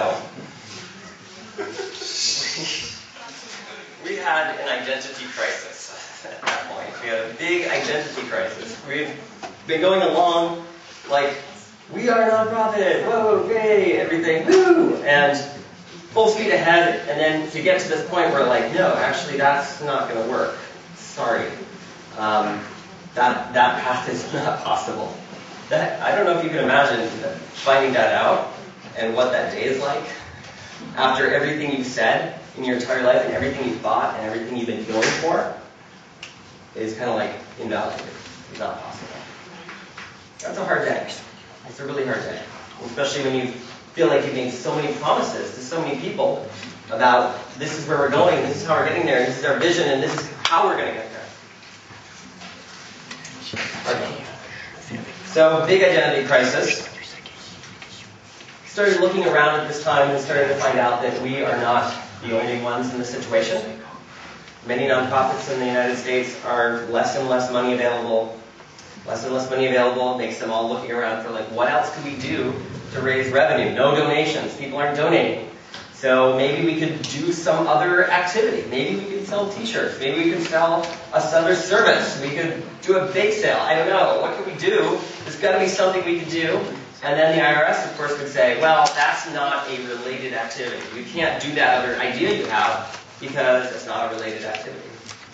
So many nonprofits are trying to think about how can they reconfigure to be able to do something to generate enough revenue to be able to be sustainable and reach their vision. So this is something that's going on in the United States, and I think this is also why social, this whole B Corps and L3Cs and like all of these things are becoming more and more popular right now, and not like maybe 10 years ago.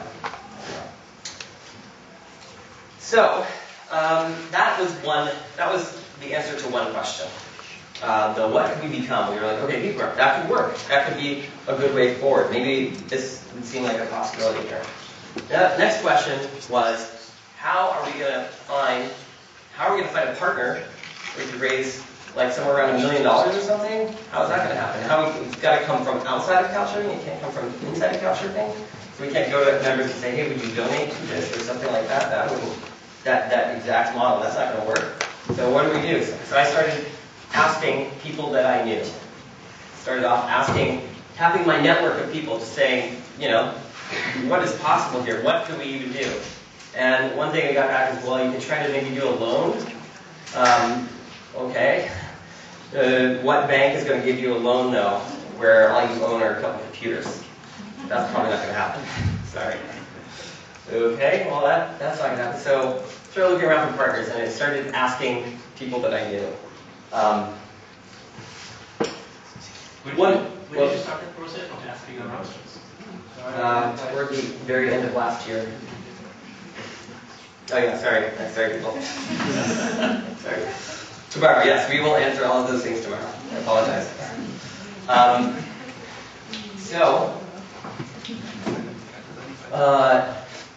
Started thinking about this. Who could we partner with, and one name that kept coming up over and over again. Actually, I'm going to back for a second and mention that. How many people here know what Ashoka is? Ashoka? Ashoka. What do you know about Ashoka? It's a non-profit. It's a big kind of foundation. They work as a foundation. They receive money from a lot of foundations to run social projects all over the world. Many subjects, but the main thing is social projects. Yes. Their whole concept is social entrepreneurship, trying to find ideas that can be world-changing and then help those ideas spread and blossom and grow. So, more than ideas, also protection, also. Oh, it's really big. Yeah. So they do this. One of their programs that they do this through is finding these people who they believe have ideas, who they believe it can change the world. And so at the end of last year, Ashoka named me as an Ashoka Fellow, which was pretty amazing. I went through 2 years of interviews with them. I mean, 2 years of them, what is couchsurfing about? How does it all work? 10 or 15 people interviewing me for hours on end. And so I asked them, I said, you really know a lot about this stuff, because they deal with every kind of organization in the world. Nonprofits, for-profits, B Corps, you name it. And I said, well, what could we do? What's possible? And they said, well, you should probably find a partner. And they mentioned, one of the partners that they mentioned was, at one point, Omidyar. And Omidyar is a socially responsible investment company. So, well, what is Omidyar? They're like, well, Omidyar is funding Ashoka. Omidyar was started by Pierre Omidyar, who was the founder of eBay, and I think he walked away from eBay with like $7 billion or something, and it's like, well, I want to help make a better world, so I want to put a lot of this money into making a better world. And his concept was, if we invest in things that are making a better world, and those things return on investment, then we can invest in more things that are making a better world. and keep growing this economy a better world. And so I thought, that's interesting. I wonder who have they helped out in the past? And he said, well, they've helped out people such as Kiva. How many people here know about Kiva microcredits, microloans for people in developing countries? Kiva. How many people here have heard of Wikimedia? Creative Commons. A lot of these, Anashoka and like 30 other organizations like this. So I thought, okay, we started talking with them and they said, yes, we would be interested. We would be very interested in helping out. Couchsurfing seems like it's trying to make a better world, and we think that this could be really powerful and big, and we would like to help bring this to the world. I also started interviewing other investment firms saying, what is, because this is a totally new world. I've never experienced anything like this before. I want to know what's good and what's not. Who is a good person to work with and not. And started talking with others. Probably interviewed, probably 30. And most of them were just like, this is clearly not something we get out the calculator and the pen and it's like, oh, let's get them. No, we don't even know how we're going to make money. Sorry. We don't even know. We really just believe in our vision, and we believe that getting there will involve some kind of revenue model. And if you're into that, that's great. And if you're not, and you can't see the vision with us, then if we have to convince you with numbers, this isn't going to work. If you believe in this in your heart, then that will work. So, out of all the other people that I interviewed, and that one of the other founders interviewed, we got to wrap up, sorry. Of all the other people that we interviewed, there was one other person that really stood out, and his name was Matt Kohler. And Matt Kohler really stood out to me because not only does he have a couchsurfing spirit, in my opinion, because he's traveled the world and couchsurfed before couchsurfing even existed, he also had something that I think some people said that couchsurfing was lacking. Some people would say couchsurfing is a little bit hippie, and is doing things a little bit experimental all the time, and just trying to, doing this in a little bit of a hippie way. And so I was always on the lookout for somebody who had a lot of experience in trying to do what we're trying to do, because couchsurfing, growing a social network and changing the world is something that you don't run across those people every day, I guess. And Matt Kohler had that experience. Matt Kohler was like one of the first employees at LinkedIn, and watched that a little bit. And then immediately, when he saw Facebook taking off, he said, that's where I want to be. And he was the first. I think I read a book on it, and he was described as like the first adult at Facebook, even though he's my age. You can call me an adult, I guess. And so he has the operational experience. He's watched an organization go from just like 4 people to 800. And he understands all of the trials and tribulations that you go through when you're trying to reach a vision. But one thing that I was kind of worried about was like, maybe I'm a little bit nervous about Facebook. I don't really use Facebook a lot, and I know that from what I've heard, is there are a lot of people who are worried about maybe some of its terms of use, some of its privacy stuff, a few different issues. Maybe Facebook is taking over my life. All kinds of different ideas. And so I really interviewed him a lot on those things. Like, what were his personal beliefs? Where did he come from? What made him tick? Was he going to be, how is he, when couchsurfing grows, and how is he going to be seeing issues like those things? Because our community is very, very independent and very unique, and I wouldn't want those same things to be repeated within couchsurfing in the same way. So, after many, many, many hours of interview and talking and philosophizing, I came to the conclusion, and after interviewing many people that he works with professionally, I came to the conclusion that he's a really good guy, and his heart is in the right place. He can really help take couchsurfing to the next level and reach our vision.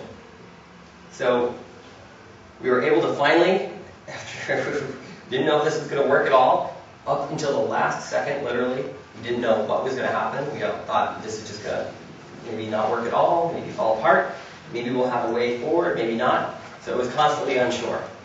Up until the last moment, and then it finally, we were able to reach a negotiation and reach an understanding with everyone, and allow couchsurfing to become a B corporation. Satisfy New Hampshire, do everything New Hampshire wanted, and take those funds that New Hampshire, that we needed to pay for to New Hampshire, and put those in what is known as the Couchsurfing Cultural Exchange Fund. For people that want to hear more, I know we're going to wrap it up, so for people who want to hear more about that, come tomorrow, we'll talk all about it. But to focus this down a little bit, the whole idea, to reach our vision, I believe that we really need some amazing features and functionality. To do that, 4 or 5 PHP developers full-time is just enough to keep the site just kind of going. It's just enough to keep it maintained. And maybe not really even enough to reach the scalability needs. To do all of the things that people have been asking for years, mobile applications, posting calendars, all kinds of ideas. We really need 15 PHP developers. So, I really believe that 15 PHP developers, if we can afford 15 PHP developers, they will stay with the organization and not have a lot of turnover. Like in the collectives, we have people coming for 3 months, and then they have to go. Coming for 3 months and have to go. Maybe 6 months and have to go. It takes 3 months just to learn the code. Even if you're expert, just to learn the code, it takes 3 months. And then if you have to take off after that, if you can't stay, well, then we're not getting anywhere. So what we really need to reach couchsurfing vision is people, expert developers who will commit, not a year, not 2 years, but like 4 or 6 years of their life. And yes, they should couchsurf, but not 50% of the time. We need a full commitment from them to take couchsurfing to the next level. And so that's what I'm trying to build. I'm trying to create a situation where we can do all of the things that people are asking for every day.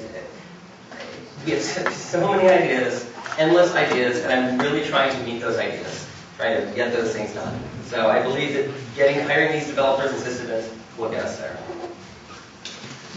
So, okay. So next, I'd like to skip into this I think it's a really, really important philosophical discussion. It's about quality and quantity. And I think it runs near and dear to our hearts as couchsurfers. How many people here, I would like to hear from just 2 or 3 people. What is a quality member? What's a quality member in your words? Member. Yes. Quality member, anyway, just take 2 or 3. Somebody will help the community. Yeah. I think the one that is not interested in getting something in return is just opening his heart and doing it without thinking about what I will get after. And maybe organizing more than just hosting or surfing. Doing something like events. Organizing events. Yeah. I think anyone who thought it's interesting enough to sign up is a public member. Anyone who's interested enough to sign up? Okay. Remember that checks you One was comes to mind. I'm currently living in India. It's a major problem in India. Say that again, what was it? I am living in India.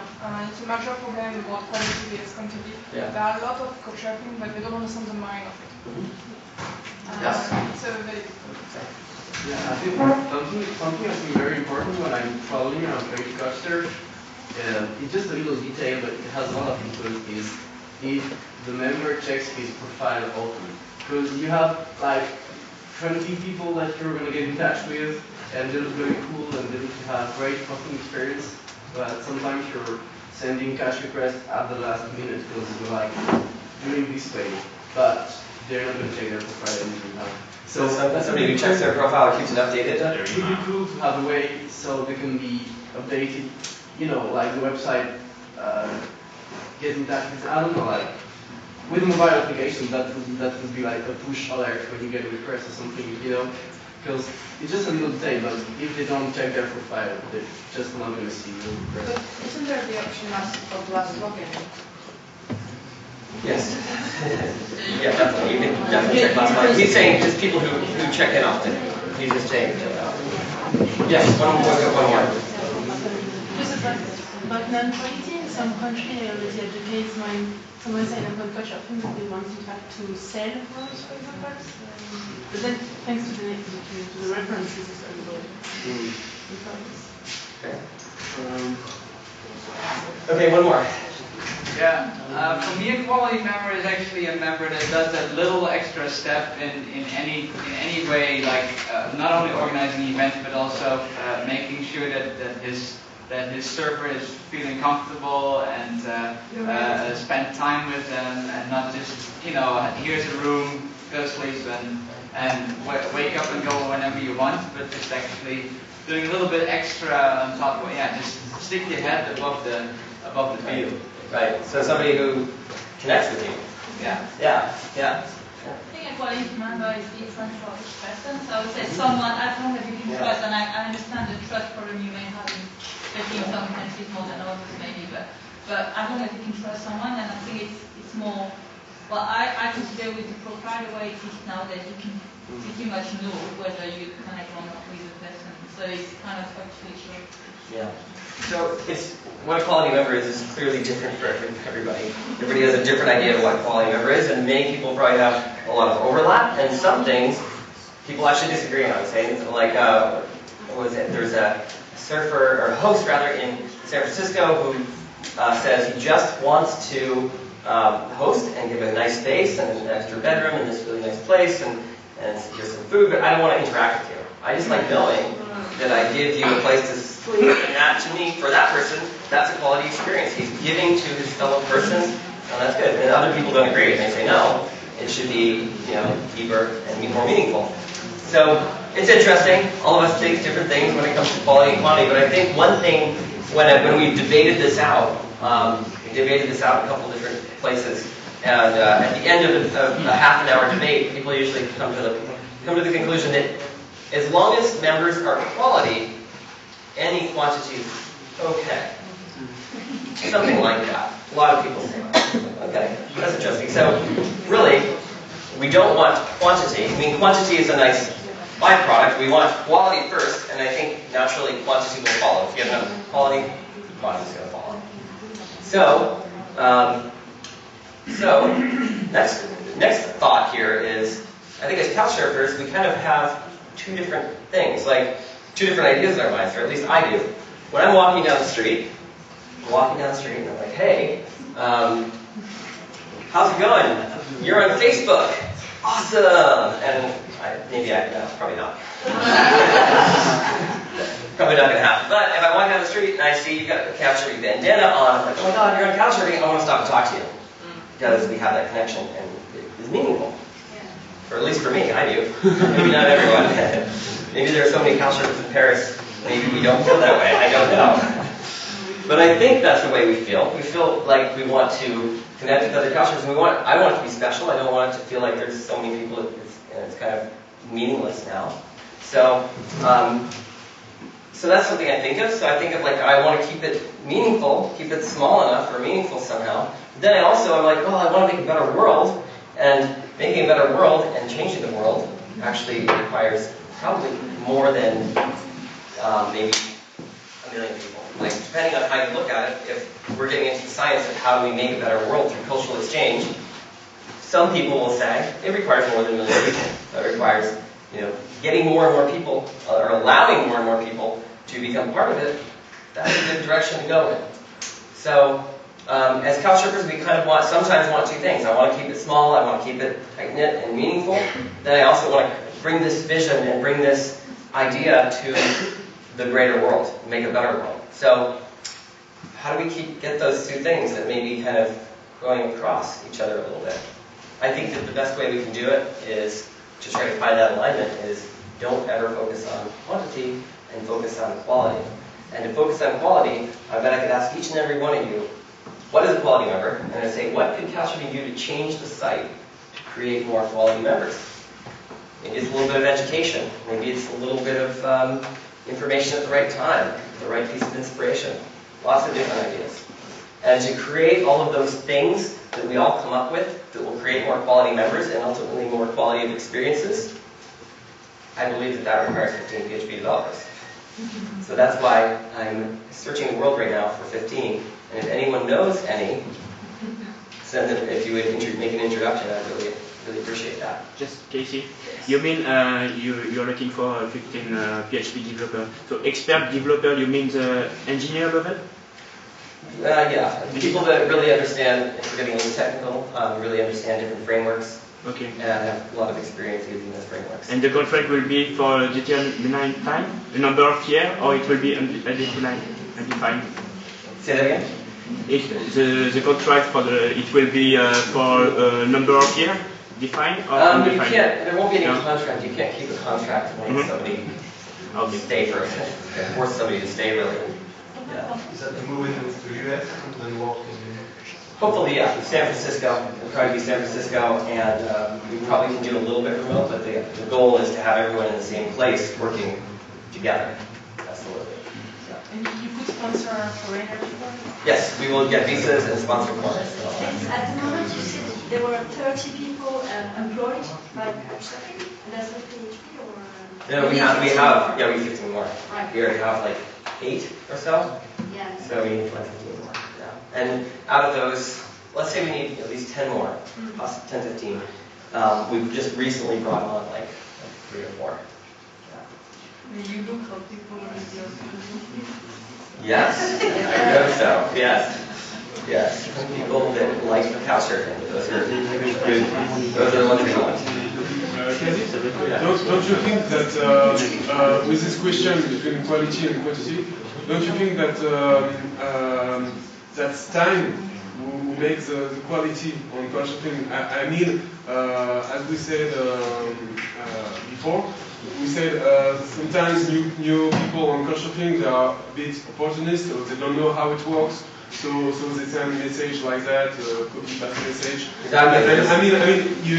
It's true that we had to be to understand that perhaps they don't understand the CS spirit. So we can, if we want, try to explain little, to answer and say no, I can't host you, but I can explain you how it works.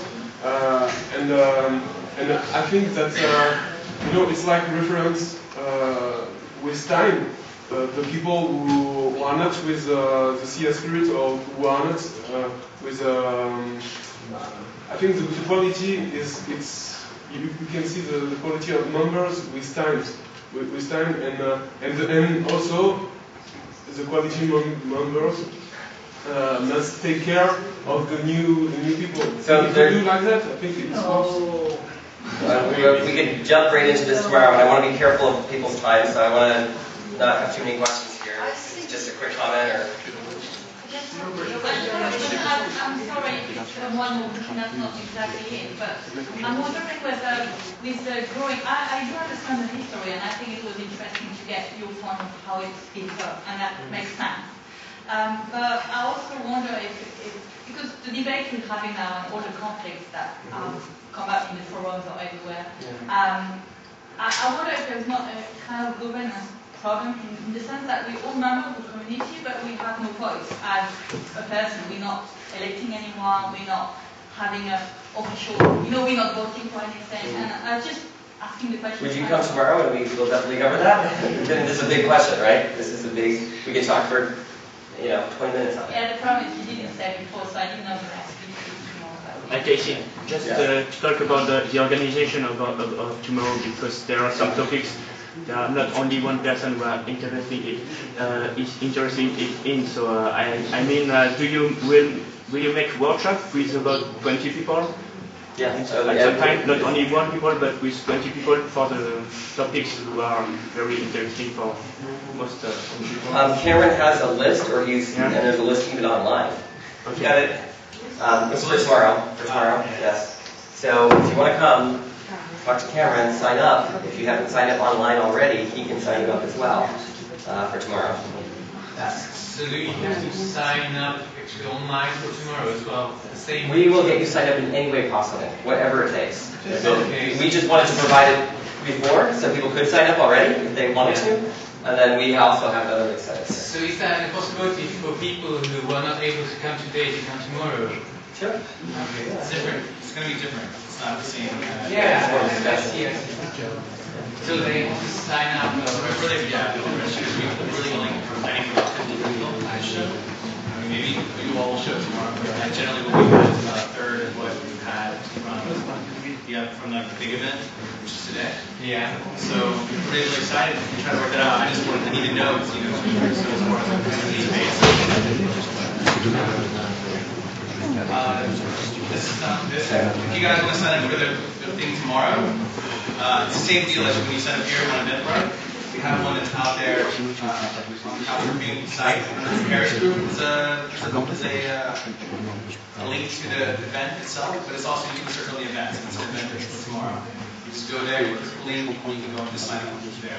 So if I end up getting a bunch of it's on the Paris group, it's also under events. If you search events near me, you should see it come up, just like the regular events system. If it turns out that they get 30 people on a wait list, then we'll reconfigure. But even if you can't get a ticket, just go ahead and get on the wait list. Even if I realize there's a massive amount of demand, we'll work it out for life. Starts at 1, ends at 5:30, but see these things tend to go long. So seriously, we actually have. Yeah, we actually have. We are. What time is it? All right, so I'm going to skip ahead a little bit. It's interesting in everyone's time. One question people have is, how are we doing as an organization? How are we doing? Are we changing the world at all? Some people would say, yeah, I think we're doing something. Some people might say, well, you know what, I don't know. Hard to say. Well, you can certainly look at the numbers. You could say there are 3.1 million people who have agreed that this is an interesting thing and they're going to sign up and try it out. Unfortunately, not all of those people have actually gotten to use it. I think we could improve that quite a bit if we had some more of the right features, the right way of speaking to people, the right way of reaching out to them. A lot of successful surfings, lots of friendships created, lots of positive experiences, all that stuff. Very nice. 18 million days of cultural exchange recorded. That's pretty cool. But I think that one was hard. While these statistics are very nice, I think that I think we all have kind of anecdotal evidence of, are we changing the world? So I had an experience recently, and I'll try to make this fast. I had an experience recently when I was crossing the border into Canada. And actually the story starts off back in 2006 when we were at the Montreal Collective, and me and like 15 other couchsurfers were going to meet my mother and brother on a family camping trip. And so we loaded everyone into cars, and we went from Montreal into Maine, and we went and camped on the side of the lake, and it was very nice. And then on the way back, we were at the border, and as we were crossing through, they said, oh, wait a second, we're all these people from all these different countries, and you're all like hanging out together in Montreal? What is it? Get out of the car. Get out of the car. So we went in, and then started talking to them, and said, oh, well, okay, we're all living together in Montreal. See, interesting. And there's a bit of a language barrier too, and we had people from all over the place who speak different languages, and trying to explain it to everyone. Then we said, well, we're just hanging out, just for the summer, and blah blah blah. And they said, what are you doing there? And then finally the word couchsurfing came up, and they were like, couchsurfing? Wait a second, we have all of these people showing up at the border and just saying that they don't know who they're staying with, and they're couchsurfing. This has been a major problem for us. This has been a big problem. What's that? Same problem. Same there. At the border. Right, yeah. Going back to how we joined, how many of those couchsurfers are verified? 8.3%. What was the question? Sorry, I was asking about the number of people that are verified. How many profiles are verified? Is that you're asking everyone in this room? No. On the statistics. Statistics. Wait, but can we ask that tomorrow? Like, seriously, I feel like literally. Let's just go through the website. Yeah, just go to stats. Or we can talk right after, and I'll answer that. So, or does that have to do with the story? Okay, so, make a long story short, they said couchsurfing, and blah, blah, blah, what is this couchsurfing? And after 3 hours of talking, they finally agreed, because we were saying, hey, all of our stuff is in Montreal, you've got to let us go get it. And they said, all right, well, we'll let you go in. And we said, well, we're only going to be there for another week anyway. And we said, fine, go ahead, but make sure you sign this piece of paper saying you're going to leave. Okay, so we're going to leave. Left in a few days, you're out there, no problem. But now, every time I go back to Canada, I always say hi to the immigration officials, and they're like, yeah, you got to go to that line over there. So, when I was going to Montreal this time, they said, yeah, haha, you gotta go that line, you're in the system forever. So I went into the immigration room, and there was a big long maze. It was a room like as big as this or so. Big long maze, and I walked up to the front. I was like, hi. And then they started saying something really frantically, and I didn't understand. I was like, what? And then they said, oh, back behind the line. I was like, back behind the line? Oh, no, okay. So I walked back behind the line, and they said, okay, come on. And I went up to the immigration. I was the only person in the entire room. It was just me and 5 immigration officials, maybe, and just me. And I said, hello. I said, what are you doing here in Montreal? I said, I'm here for a conference. And I didn't want to mention couchsurfing again. And I said, well, what kind of conference? They said, International Hospitality Exchange. International Hospitality Exchange. What is that? Accommodations or something? Kind of. They said, can you show us some documentation of this conference? I said, yeah, I don't know. I'm just waking up from the plane. Maybe. I started going through my bag and realizing, I don't need documentation. It's all online. And I started to think, gosh, what can I show them? And I see my business cards, and I'm like, oh, they say couchsurfing. But they do say hospitality exchange, something like that, something in that direction, so maybe they would accept that. And I can show them the back where it kind of reads that. And okay, well, here we go. This is the only thing I got. So I said, business card? And they said, yes, I'll check out your business card. Check out the business card. And I was like, couchsurfing? You're part of the couchsurfing. You're the founder of couchsurfing. And he starts yelling and motioning everyone over. And then everybody comes and crowds in. And he's like, couchsurfing, couchsurfing, couchsurfing. I'm like, sorry, I was here a long time ago, maybe I'm in your system, and maybe I'm so sorry, and maybe they didn't like the fact that there was couchsurfing before, and that people were, traveling and meeting each other, and then they're coming to this country and they're meeting people they don't know. And he looks at me and he says, meeting people they don't know? Yeah, what's wrong with that? And I was like, he's like, yeah, we're couchsurfers. This guy over here just went to Russia last week and was couchsurfing. And I was like, oh, really? That's great. So this question of whether we're changing the world or not, I don't know, 5 or 6 years, certainly seemed a little different at the Canadian border.